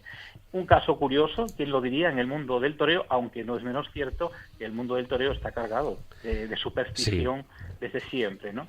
Y de ahí precisamente esos toros malditos, los toros de fuego, ¿no?, que precisamente nacen también con la Inquisición, esos toros embolados, donde la Inquisición, el segundo día del auto de fe, cuando los reos salían para ser azotados por las calles, el día anterior ya se habían quemado algunos, al final, pues para celebrar la victoria de la fe, se soltaba un toro embolado, un toro enmaromado algunas veces también, porque había que ese triunfo de la fe, de alguna forma, desarrollarlo por las calles y sobre todo que la gente viese pasear por esas calles el arma que había dinamitado la herejía, ¿no? Es decir, el fuego. Y qué mejor que hacerlo en las astas de un morlaco, en las astas de un toro que sin duda alguna, representa, ¿no?, esa fuerza, esa habilidad, eso tan español, ¿no?, que a veces llevamos en nuestra mente. No sé qué os parece todo este elenco, estas misceláneas de lugares malditos, objetos malditos e historias malditas. Sí. Es que con el tema de los cementerios me recuerda, por ejemplo, a algún cementerio de vampiros, en los cementerios que estaban dedicados exclusivamente a enterrar vampiros. Por ejemplo, a pocos kilómetros de Praga, en este caso, en Chelakovice, en una población muy cercana a Praga, pues los arqueólogos descubrieron todo un cementerio dedicado a enterrar a personas que supuestamente fueron vampiros, y de hecho pues se encuentran desmembrados, cabezas cortadas, objetos metidos en la boca para que no puedan morder, y bueno, pues son decenas de cuerpos los que están allí, incluso se pueden visitar en la zona, en un museo que hay. Y respecto a lo que decías del tema de que evidentemente en el seno de la Iglesia es donde más se cultivaban este tipo de cosas, pues no olvidemos que, por ejemplo, incluso el propio San Cipriano, que es uno de los supuestos autores de uno de los grimorios de brujería más famosos que existen, antes de ser santo era hechicero, pero luego se convirtió en santo, y ese también es otro grimorio atribuido falsamente, claro, al Papa Honorio. Es decir, que en el propio seno de la Iglesia incluso se suponía que había alquimistas, hechiceros y gentes dedicadas a las artes oscuras desde el interior de la propia Iglesia. Y más de los que se cree. Sí, efectivamente. Bueno, Fermín, pues ahora a estas horas de la noche, cuando son las 11:16, ten cuidadito a la hora de irte a dormir. No, por supuesto, me llevaré una cruz por las costas. Por si acaso, ¿no? Y bueno, y tal cual estaba comentando, ese cementerio de vampiros, una ristra de ajos. Que bueno, también. Que por si acaso. También. Muy buenas noches, Fermín. Venga, un abrazo para todos. Un abrazo muy fuerte. Hasta luego, Fermín. Adiós.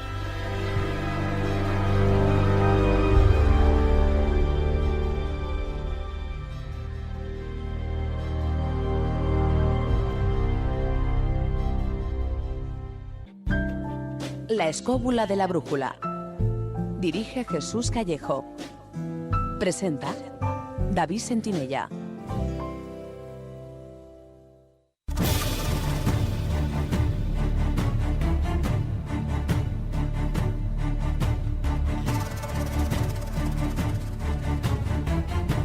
Comienza El Filandón.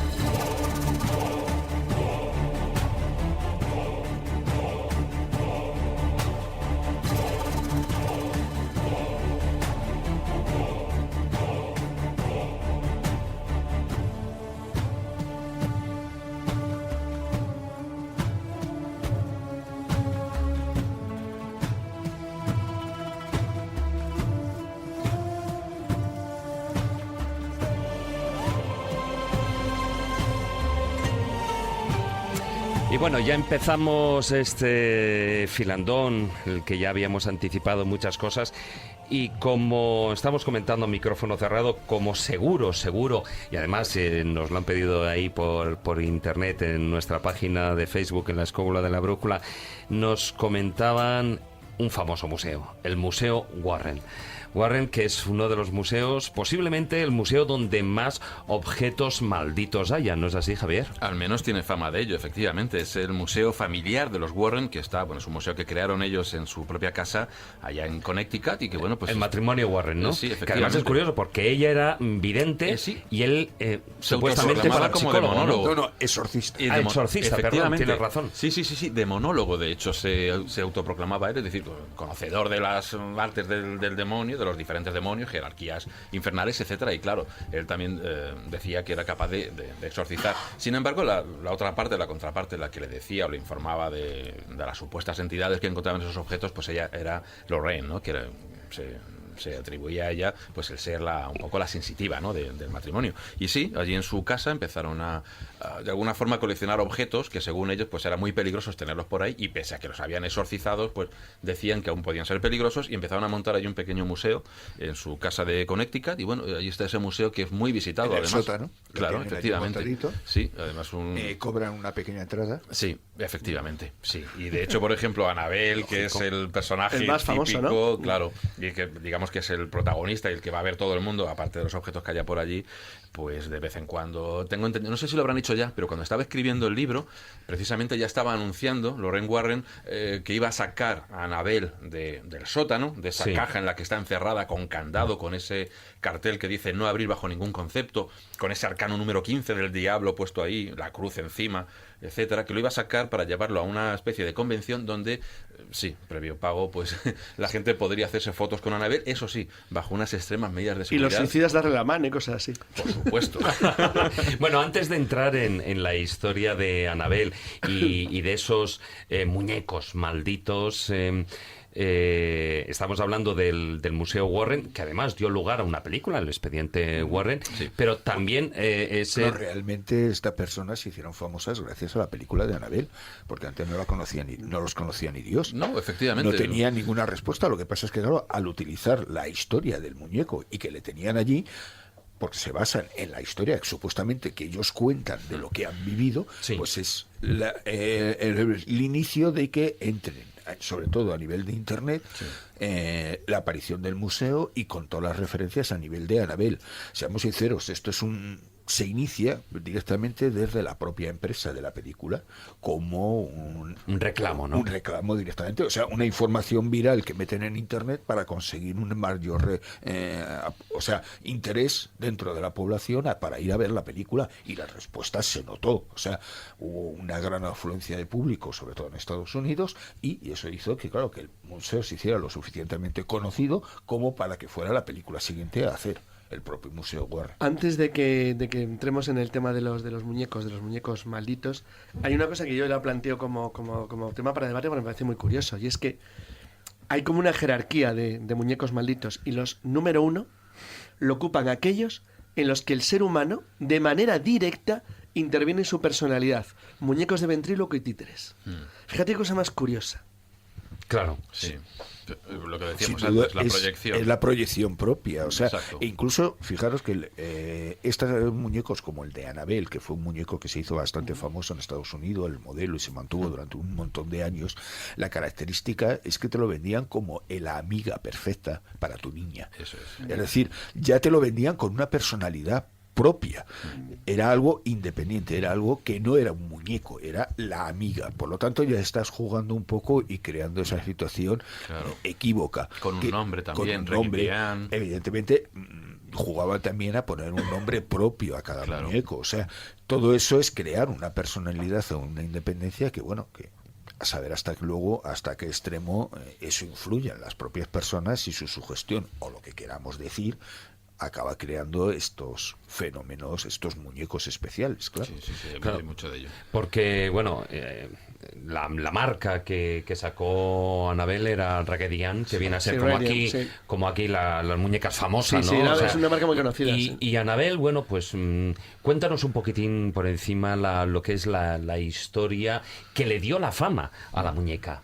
Sí, además, como decíamos antes, los Warren realmente eran conocidos porque se había hecho alguna mención, alguno de sus casos, en bibliografía muy concreta en algunos libros, y bueno, por dentro de un pequeño círculo eran conocidos, pero saltan masivamente con la película. La película, ellos cuentan lo que les habría ocurrido con este expediente suyo, expediente Warren, bueno, pues de un caso que les habría llegado a partir de un comunicado de un sacerdote en 1970. Este sacerdote, otro sacerdote a su vez, se habría puesto en contacto con él para contarle que había unos chicos preocupados con una muñeca de la que se suponía pues que estaba provocando una serie de circunstancias extrañas en el hogar de estos chicos.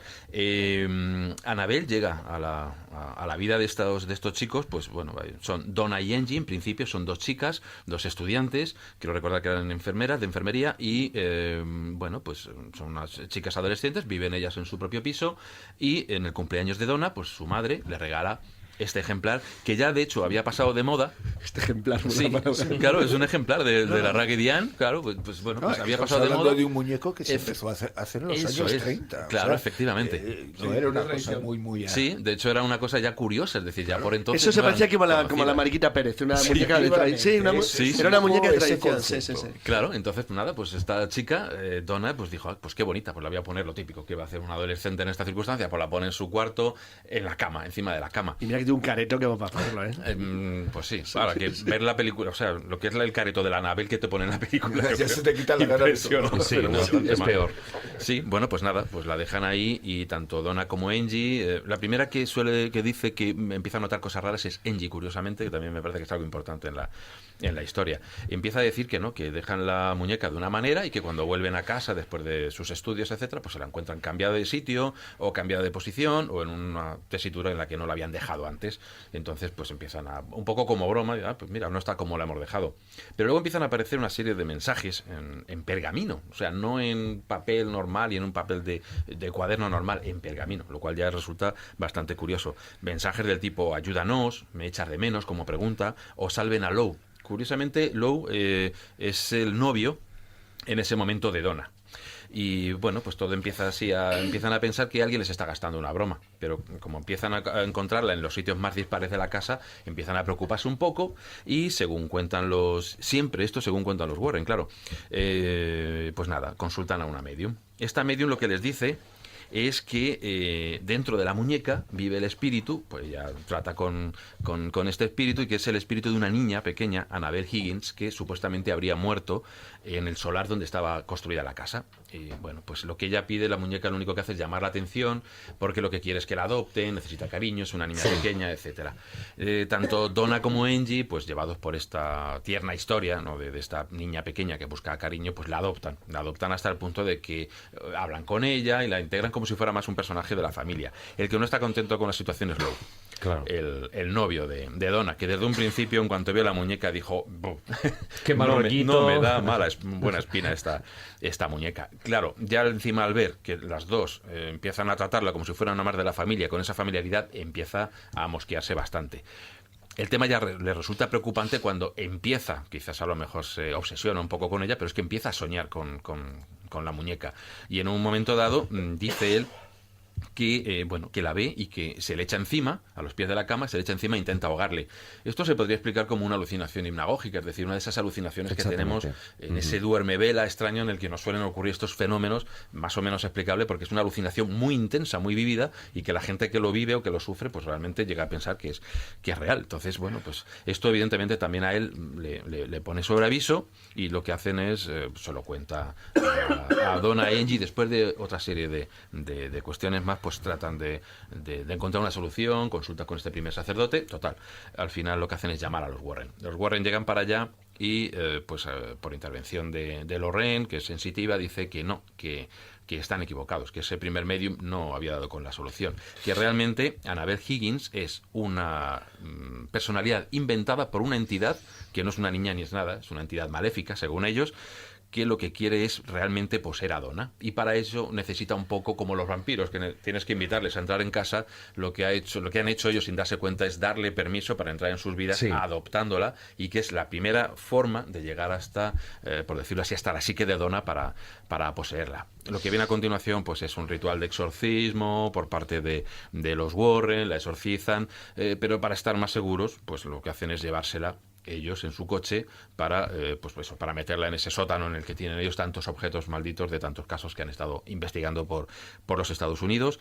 Tienen un viaje bastante rocambolesco en el que pues se les cala el coche, tienen una serie de pequeños accidentes. Todo esto en palabras del matrimonio Warren. Claro, efectivamente. Con lo cual tampoco tenemos, o sea, a pesar de toda la publicidad y ese nombre que tiene esa muñeca Annabel, realmente no tenemos nada sólido sobre el cual basarnos en toda la historia, salvo las declaraciones del matrimonio Warren. Sí, efectivamente, y la reputación que tenían ellos después de lo del caso de Amityville, que también tiene su más y su menos, como sabemos, exactamente. etcétera.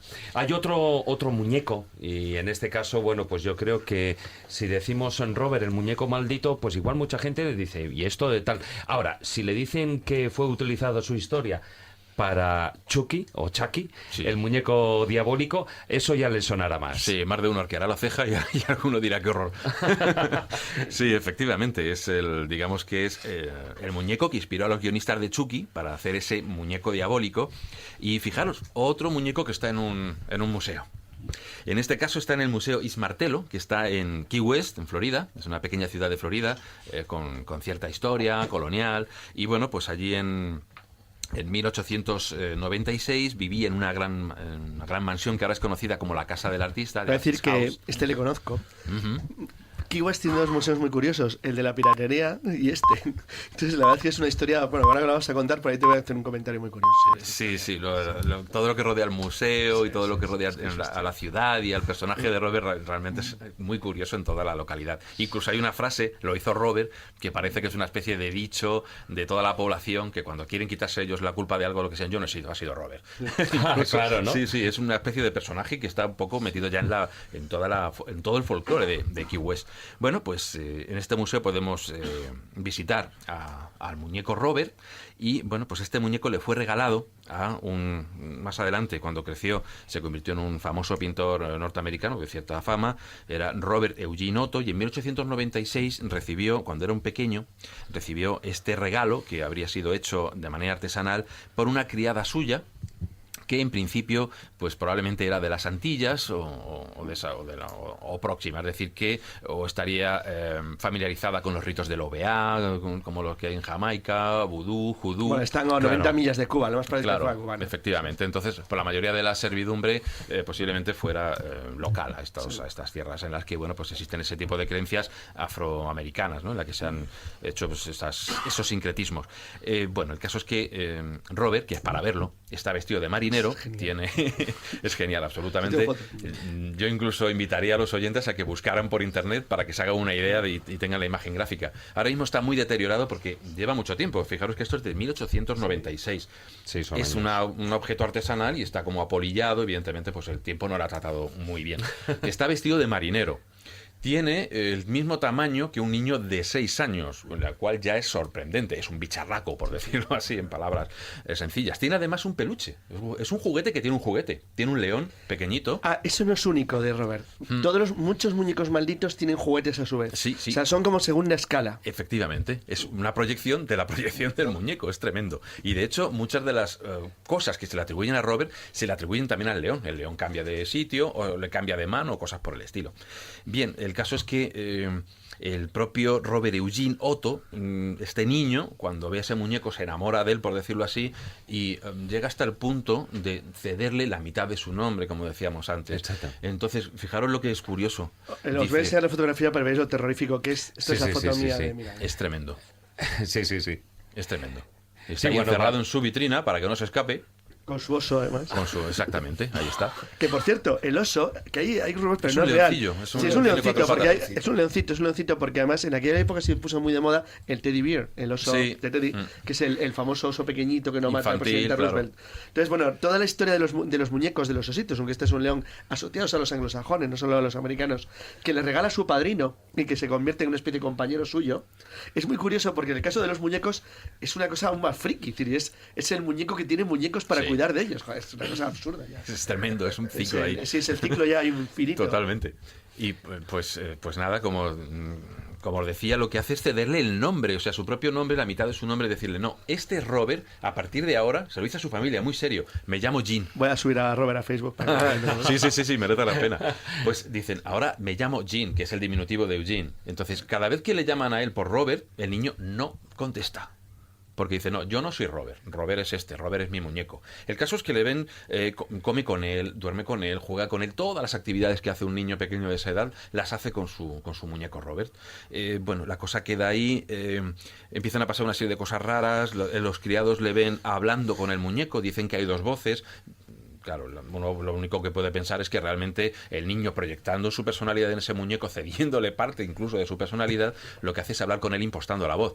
Pero en la mentalidad de esos criados que le ven comportarse de esa manera, cada vez va creciendo más esa sospecha de que ese muñeco sea un muñeco generado de manera ritual por su porque, a ver, el hecho de darle voz a un muñeco jugando es algo muy normal en los niños, ¿no? Incluso pues cambiando la voz, como es lógico, ¿no? Claro. Entonces, hasta ahí la historia no tiene mayor trascendencia, mayor importancia que la que en su momento le quisieran dar los criados. Pero hay que sumarle el tema. Se supone que esta criada le regaló el muñeco, que lo hizo en una noche para regalárselo al día siguiente y que iba a ser despedida.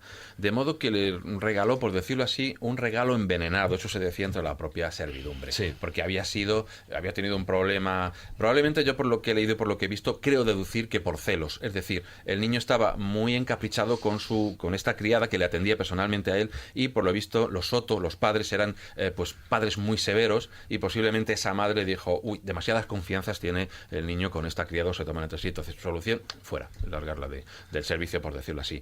Eso por un lado. Los propios criados le atribuían, pues eso, conocimientos en OVA o en alguna de estas prácticas a la criada. Eso se suma también a que los propios criados empezaran a pensar en qué relación tan intensa, es demasiada relación la que tiene este niño con este muñeco, y que va más allá de la que tienen los niños con sus juguetes. Y a partir de ahí empieza la cosa. La cosa ya se complica cuando una noche los propios padres de Jean pues escuchan un gran estrépito en la habitación de arriba donde duerme el niño, suben y se encuentran al niño sentado, arrinconado en una esquina de su habitación, sobre la cama, al muñeco en una esquina de la cama también, y el resto de los muebles tirados por ahí. Es decir, un desastre de habitación, como que los objetos se habían volado por todas partes.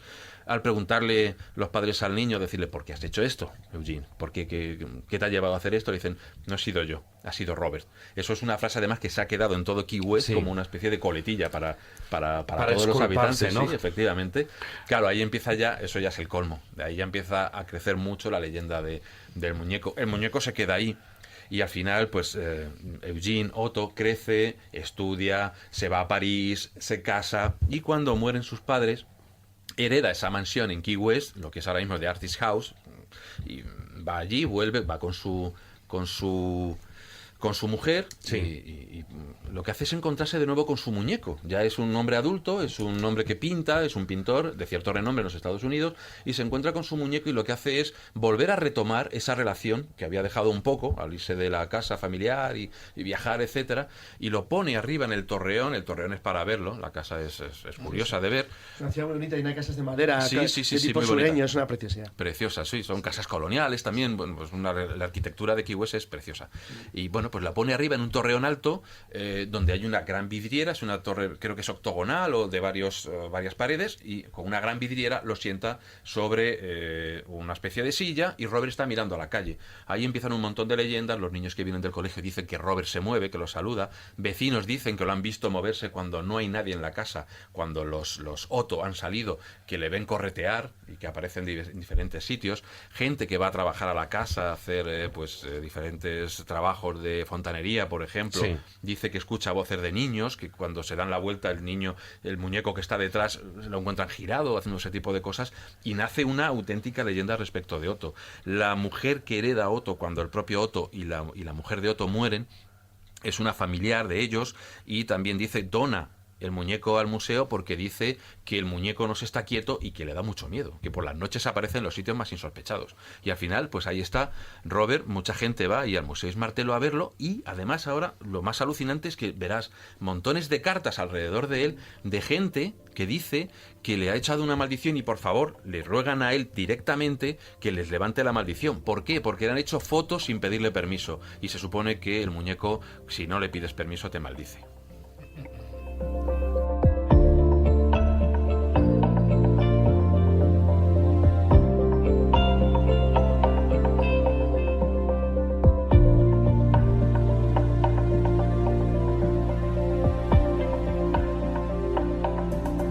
Las 11:38 de la noche, seguimos aquí en la Escóbula de la Brújula hablando de objetos condenados, de objetos malditos. Y de los muñecos también nos vamos a otros objetos que, la verdad, abundan más de lo que parecen, o yo creo que lo podríamos centrar en 2 o 3 casos, ¿no? Pero yo creo que cuando se habla de cuadros malditos, de cuadros condenados, hay que hacer referencia básicamente a Brangolin, es decir, o más conocido como un pintor, Bruno Amadio. Sí, Bruno Amadio, pero antes de que entremos en el caso de Bruno Amadio, pues por retomar con la última frase que teníamos anteriormente, fíjate que estás diciendo que el muñeco ejerce una maldición a quien no le pide permiso para hacer una foto. Bueno, pues tenemos un cuadro que le pasa exactamente lo mismo, que si no se le pide permiso para hacer la foto no sale, que es el cuadro de Bernardo de Gálvez, que tú, ¿dónde está ese cuadro? Yo no lo sé, tú sí lo sabes. A ver, vamos a ver, Bernardo de Gálvez, el cuadro más conocido que existe, es decir, porque hay muchos, es decir, el más conocido, que es el único que está el completo, es en realidad es una pequeña miniatura que está colocada sobre la bandera del regimiento de Waldeck, que fue capturada en Pensacola por él en 1681. Es decir, todo lo demás, por ejemplo, el que han colgado ahora en el Senado de Estados Unidos son obras modernas, no son obras de la época. No está tan claro, es decir, yo ahí veo más manipulación moderna que una leyenda real de la época. En cambio, lo que estamos hablando ahora, hablamos de leyendas que se arrastran desde por lo menos eso, más de un siglo, más de 2 siglos. No, yo la de Gálvez no le doy. Bien, pasamos entonces a Bruno Amadio. Bruno Amadio, que además, bueno, yo creo que todo el mundo conoce esos cuadros de los niños llorones, ¿no? Ahí podríamos hablar, bueno, por sí, una parte... Sí, que también hay rarezas raras, ¿eh? Sí. El mundo del arte tiene ahí mucho que decir en esos términos. Antes hablábamos de los espejos como posibles ventanas de un mundo que va a parecer una especie de simetría. Los espejos dan mucho juego para esto. Hombre, que se lo digan a Lewis Carroll. Pues que se lo digan a Raymond Moody, todo lo que montó con los sistemas de proyección a través del espejo para entrar en tu propio interior. Efectivamente, son puertas, son ventanas en nuestro inconsciente, efectivamente. Y los cuadros, yo creo que de alguna manera a veces nos pueden parecer como planos dimensionales, como puertas que nos miran. Son ventanas. Tú míralas, que generalmente todas, y la gran costumbre era crearlas con un marco. Exacto. Igual que si fuera una ventana, efectivamente. Algo abierto a otro mundo, al mundo del arte, pero que te representaba un plano diferente. Un plano onírico desde que nos miran esas figuras que en un momento dado pueden convertirse en cosas bastante inquietantes. Y en el caso de los niños llorones, por ejemplo, yo creo que muchos espectadores seguramente, sobre todo los que tengan cierta edad, recordarán seguramente en casa de sus padres o de sus abuelos esos cuadros que en los 70 era una cosa súper, estaba extendida por todas partes. Estaba en moda. Sí. Antes eran los bodegones, después ese tipo de cuadros, retratos de niños y tal. Y luego vinieron los ciervos con los perros. Bueno, pero eso eran tapices. Dependía del nivel económico del personal, o sea, porque yo los he visto en cuadro. Eso es cierto. La leyenda, la verdad es que rodea todos estos cuadros, sobre todo, bueno, centrándonos un poquitín en los llorones, luego, bueno, pasaremos por encima de, por ejemplo, también está el caso del hombre angustiado, o de Hans Resist Him, otro caso, pero que además, sobre todo, han tenido mucho peso y mucha fuerza en las redes sociales, tanto en YouTube como incluso en eBay, ¿no? Por el tema de las compras. Pero en el caso de los niños llorones, han sido cuadros que han atraído desgracias. Y eso es algo que, lo que al principio veníamos hablando, ¿no? Es una cuestión de sugestión, es una cuestión de que ese cuadro, por el hecho de traer, o supuestamente ese mal fario, cuando pasa de un propietario a otro, sigue manteniendo ese mal fario. Mira, pues este es uno de los casos que más me gustan, porque investigando en él, yo creo que es un buen ejemplo de cómo se crea un mito. Fíjate, porque y de cómo se crea un mito, y hasta puede que tenga su explicación o su porqué científico de por qué esos cuadros aparecen en determinadas circunstancias haciendo lo que hacen. Verás, estos cuadros se popularizan, como hemos dicho, en los 70, no solamente en España, es que en buena parte de Europa también están, en Inglaterra, en Dinamarca, en Brasil, en Portugal, en muchos sitios, en muchos lugares de Europa. Empiezan a aparecer dichos, tenemos que comprender que esos niños con esa tristeza callada son muy impresionantes realmente, con esos lagrimones que les caen. No es el típico niño que tiene una rabieta, es un niño que como que tiene un sufrimiento interior tremendo y que cae en forma de lagrimones. Eso evidentemente sugiere todo tipo de desgracias y de penalidades. Yo en el salón no lo tendría, no. La verdad. Preferiría la escena de caza con ciervos, claro. Incluso. Pues también era tétrica de narices. Sí, también tenía lo suyo. Pero bueno. Pues en este caso empiezan a aparecer aparecer algunas historietas, que sobre todo en Dinamarca ha rastreado algunas, son las primeras que empiezan a aparecer, pero donde salta realmente la cuestión tiene una fecha, yo se lo pongo en el libro, que es el 4 de septiembre de 1985. Ahí hay un periódico, The Sun, un periódico inglés, ciertamente un poco amarillista, muy buscando la noticia sensacionalista. Sí, ciertamente. O sea, no, recordemos que era un totalmente. periódico que decía que en España tuvimos un problema de que los extraterrestres se llevaron 36 elefantes del zoológico de Vigo. Ahí es nada. Ahí es nada. Lo que Vamos, tienen es había mucha 36 imaginación. elefantes en toda España, o sea, que no sé de dónde... Eran miniaturas, ¿no? No, eran de los auténticos, los aducían. Pero atención a la creatividad y a la imaginación del periodista. Sí, totalmente. O sea, por eso lo digo un poco también para valorar que... Claro, el tema es que lo recogen a partir de un rumor que sí era cierto. Bueno, entre los bomberos ingleses empieza a correr un extraño rumor y dicen que no quieren ni ver estos cuadros en su casa porque cuando van a las casas que están donde ha habido un incendio, entre las ruinas, los cuadros, estos y no otros, que parecen calcinados, estos están indemnes. Claro, a partir de ahí empieza a aparecer una especie de superstición, primero entre los propios bomberos. Al lanzarlo The Sun, ya se crea, evidentemente, una especie de psicosis nacional. Sí. Claro, y evidentemente, pues sí, la gente se emparanoia, y es que es la palabra. Porque el propio periódico y otros que empiezan a seguirle después ante todo este alud informativo, mucha gente empieza a decir, pues a mí me pasó esto, gente que relaciona incendios también con los cuadros que ellos tenían, y bueno, pues empiezan a aparecer todo tipo de noticias, cada vez más. Ahora tenemos más noticias de otro cuadro que ha aparecido en otro... Bueno, era tremendo. Esto os hablo en día tras día. O sea, se hizo porque además una bomba mediática. El hecho de que, bueno, cuando se queman los cuadros y menos estos, lo que el Sun vino a atribuir es que el alma del niño que había sido retratado vivía en el cuadro. Empezaron a decir todo tipo de cosas. The Sun incluso llegó a decirle a sus lectores que les mandaran los cuadros cuando se querían deshacer de ellos, y al final hicieron una tremenda hoguera que grandiosa, vamos, por lo visto la redacción estaba con varios metros de cuadros por todas partes, hasta que decidieron quemar, hicieron una fiesta mediática. Dos mujeres, dos chicas muy atractivas con poca ropa aparecían allí en las fotos quemando, bueno, un show. Lo cual creaba un problema, porque si el cuadro no se quemaba, como hicieron luego en una hoguera. Pues yo creo evidentemente ahí hay una cosa que no cuadra, pero bueno. Por lo visto tardó un montón y tuvieron que recurrir a todo, porque sí es cierto que más adelante algunos investigadores ingleses pues hicieron pruebas sobre estos cuadros y ardían muy dificultosamente, pero algunos empezaron a decir es que el material muy denso en el que estaban hechas esas impresiones era especialmente duro de quemar o un muy mal combustible, y además se les había dado una capa de barniz, claro, que impedía directamente que cogiera la... Efectivamente, con lo cual incluso hay un vídeo que se puede encontrar por ahí por internet de un famoso un personaje mediático televisivo que hizo una prueba, lo llevó a un laboratorio donde hizo unas pruebas y efectivamente los cuadros no ardían con facilidad, ¿no? Ni mucho menos. De hecho, es que te tiras mirándolo durante un cuarto de hora y ese cuadro no se quema, efectivamente. Entonces puede que esa sea la explicación. El tema es que a partir de aquí empiezan a decir todo tipo de cosas absurdas, desde que Bruno Amadio, el pintor, había hecho un pacto con el diablo y se había forrado a base de vender niños llorones que estaban todos malditos, hasta decir que en determinadas noches, si tú te pones frente al cuadro, es el mismo diablo el que aparece y te mira a partir de los ojos del niño y puedes hacer un pacto con él. Bueno, todo tipo de barbaridades.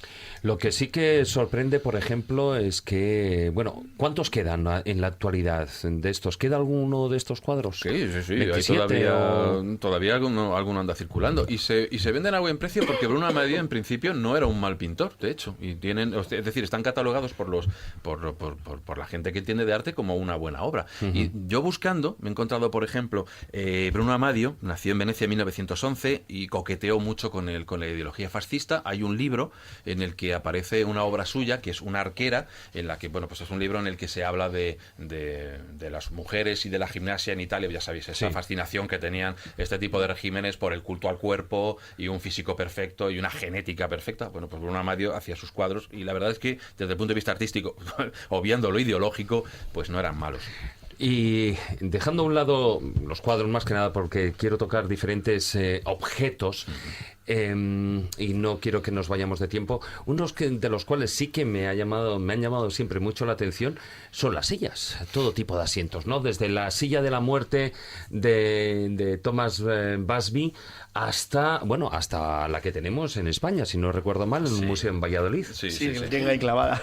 Sí. Bueno, la de Busby, si no recuerdo mal, está en un museo y está clavada a 5 metros de altura para que nadie se siente. Para que nadie se pueda sentar. Sí, en el Museo de Thirsk antes estaba en un famoso pub de la zona donde la silla habría obtenido sus víctimas, un número de víctimas más amplio, se cuentan Fíjate por decenas. Que yo considero, es un tema personal, entre las clasificaciones raras que podemos hacer aquí, que por ejemplo los coches malditos, por ejemplo el James Dean, que es muy famoso, son una variante de... ese hablaremos ahora. Sí, pero Pequeño Bastardo. Pero Pequeño Bastardo es una variante del mito de la silla. Sí, es lo mismo. Sí. Es decir, ese es sentarte en un lugar. Lo que pasa es que lo adornan con todo lo que tiene alrededor el coche. Es decir, pero al fin y al cabo son lo mismo. Son elementos más o menos conectados. Las sillas además es que tienen también ese elemento de proyección, porque la silla también es un elemento muy de uno. Es decir, por ejemplo, generalmente en las mesas cada uno ocupamos una silla, una posición, un lugar, y la silla acaba siendo de alguien. Fíjate que se puede hacer una variante que sean los tronos, por ejemplo la piedra de Bulben o algo así, famosa conexión con el mundo de las hadas, pero no es exactamente un objeto maldito, pero que sería porque ahí estás entrando, en el momento que tú tocas el trono, entras en un objeto de poder. Ahí entraremos ya en otro rollo. Claro. Me estoy acordando, siempre me acuerdo de la silla eléctrica que compró el emperador Menelik de Etiopía en el siglo XIX para ejecutar de manera moderna a sus súbditos. En Etiopía en el siglo XIX. Sí, Menelik, claro, sí. Tendría un pequeño problema, ¿no? No tenía luz. Entonces, claro, no había electricidad. Como no podía ejecutar a nadie, lo utilizó de trono. Entonces, con el cacharro encima, como Makoki. El asiento peligroso también en el ciclo artúrico, en el que todo el que se sienta la palma, a no ser que seas el elegido que encontrará el grial. No, pero en relación a lo que el que se fue de Sevilla perdió su silla. Lo que comentábamos del coche de James Dean, yo creo que es interesante. La racha es increíble, porque hay que tener en cuenta de cómo se crea un mito. Porque claro, establecemos el hecho de que James Dean se mata en un momento determinado con un coche que evidentemente ya había tenido 2 intentos anteriores, el coche de matarse él solo, es decir, con otros conductores. Sí, pero James a ver, es que lo primero que hay que decir es la famosa frase. ¿De cuál? La de vive rápido, muere joven y deja un bonito cadáver. Evidentemente, y tan bonito que le dejó. Entendamos que James Dean tenía un problema muy claro, y es que era más miope que un gato de escayola. Y se pensaba, esa mirada que tenía tan lánguida que volvía locas a las mujeres, realmente es que era miope, pero como una pared.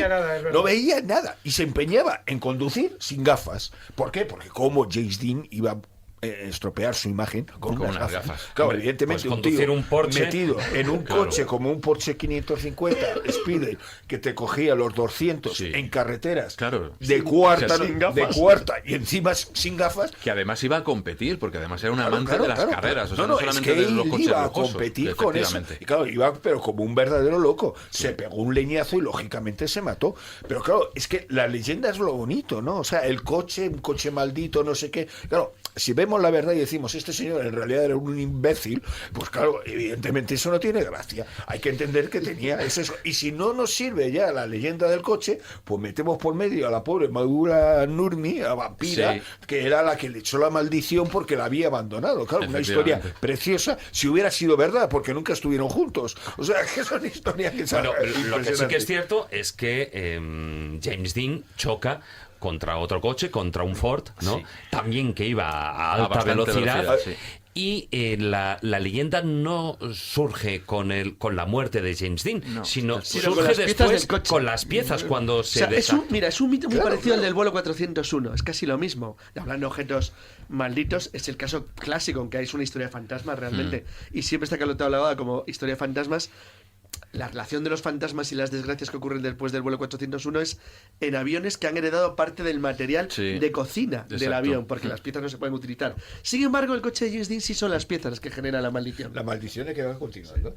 Pero fíjate, más por coleccionismo que por otro motivo. Claro, bueno, realmente... Evidentemente hay que entender que una persona que compra un trozo de coche de uno que se ha matado, es que no entiendo muy bien su situación psicológica. Quien empieza todo el tema es un famoso, pues una persona persona que trabaja en Hollywood con coches y que lo que hace es pues Desguazarlos. y tunearlos para películas, etcétera. Entonces a él se le ocurre la genial idea de adquirir los restos del coche, efectivamente, y bueno, pues lo escribe en un libro y empieza un poco a sembrar, por decirlo así, la semilla de esa maldición del coche, con esas piezas que él dice que acaba vendiendo a otro corredor que también se estrella y ahí empieza, efectivamente. Es una alimentación del mito, y que bueno, lo importante ya no es eso, sino lo importante es que tú sigues la cadena, y hay veces en que hay unos agujeros que es que se pierde completamente la historia, renace en otro momento determinado, se pierde y entre media... Se pierde tanto que incluso se dice que en un camión el coche entró y desapareció y apareció en otra parte. O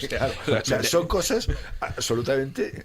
Pero yo me refiero en el hecho de que cómo se crean esos mitos. Claro. Todas estas historias que estamos contando, claro, nunca nos damos cuenta de que se han ido alimentando a lo largo de los años con historias paralelas que muchas veces no han tenido una base ni una contrastación de ningún tipo. O sea, ahora mismo, por ejemplo, es algo tan sencillo. Estábamos hablando de los cuadros y el famoso del hombre angustiado.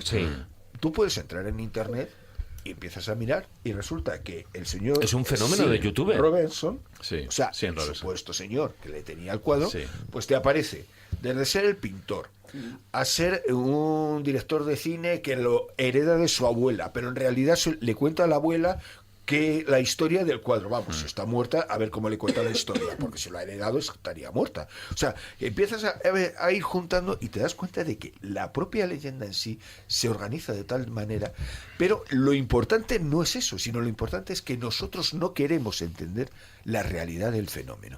Es decir, ¿por qué necesitamos esa magia, esa imposición de objetos raros, malignos, lo que quiero? ¿Por qué? ¿Por qué los buscamos? Porque alguien llega y recoge un montón de trastos viejos, monta un museo y dice, no, es que son todos malditos. Y la gente hace cola por entrar. ¿Por qué?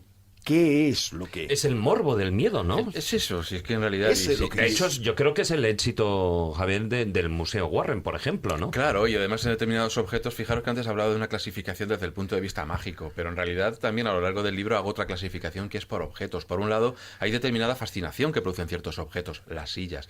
Las sillas, cuando alguien se va, cuando alguien muere, esa silla parece como que sigue siendo el asiento reservado para esa persona. En nuestro inconsciente lo vemos ahí la como... silla o el sillón, el asiento en sí, ¿no? Uno no se asienta ahí porque quién sabe si esa persona de manera invisible no está ya ahí sentada. Y de hecho hay montones de tradiciones en ese sentido. Los muñecos, peidofobia, esa fobia que tenemos hacia las cosas que se parecen a nosotros mismos y que incluso algunos expertos en robótica han estudiado. Hay una teoría del valle espeluznante que dice que, en robótica es muy bien conocida, cuando un objeto el empieza valle a parecer... extraño, claro, el valle extraño, literalmente incluso sería el valle espeluznante, sí, o sea, la traducción más literal. Exagerar, pero es verdad que ese estereotismo es muy interesante porque marca las dos formas de ver a los robots, bien como androides y bien como seres semejantes a nosotros, que una parte es buena, pero por otro lado es una amenaza. Claro. Es curiosísimo eso. Y es un valle, uno lo pone en una especie de gráfica en el que vas poniendo por un lado lo que se parece ese objeto a nosotros y por otro lado la causa de la simpatía que nos produce.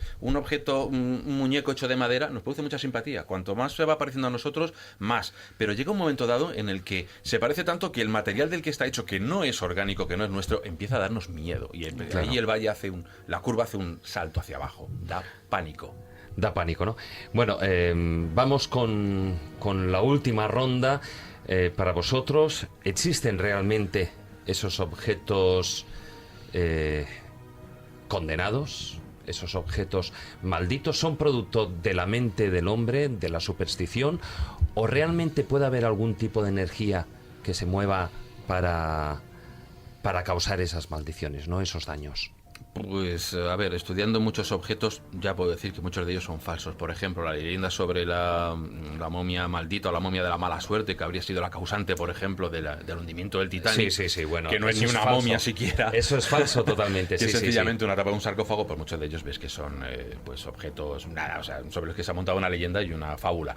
En otros casos, lo que encuentras son datos que puedes verificar, como en el caso del diamante Hope, pues algunos son verificables, pues ha sido poseído por tal, por cual, y luego un montón de datos datos que ves que no, que son erróneos, que ese diamante nunca ha podido estar en manos de tal o de cual, de modo que ciertos periódicos han aumentado el número de víctimas, de potenciales víctimas de la maldición, pero mucho. Y luego hay otros como la momia de Utsi, que dices, caray, qué cosas más curiosas, qué casualidades. Sí, yo ahí ya me quedo, nunca diré sí o no, soy un físico por bastante si acaso, atípico, ¿no? Y muy dado a la cuenta. Me imagino que todos opinaréis más o menos por el estilo, ¿no? Básicamente sí, yo pienso que lo interesante de estos objetos, como de las leyendas urbanas, para al fin y al cabo están muy relacionados, es que forman parte de los mitos modernos nuestros, y eso siempre es muy bonito.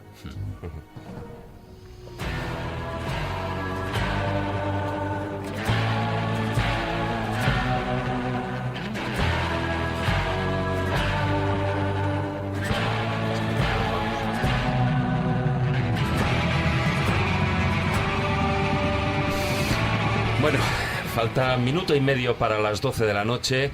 Javier, muchas gracias por haber estado con nosotros aquí en la Escóbula de la Brújula. Gracias por permitirme entrar en este espacio bendito. Tu casa, tu casa. Muy buenas noches, maese Juan Ignacio. Bien, procuraré no sentarme donde no debo. Donde no debes, ¿no?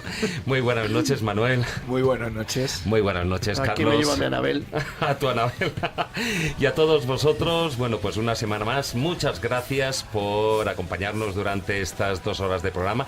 Os recordamos rápidamente nuestra página web, laescobula.com, y nuestra presencia en las redes sociales. En Facebook, la página oficial La Escóbula de la Brújula, y en Twitter nuestro perfil es @escobuleros. Buenas noches, amigos. Tratad de ser felices e ilustraos.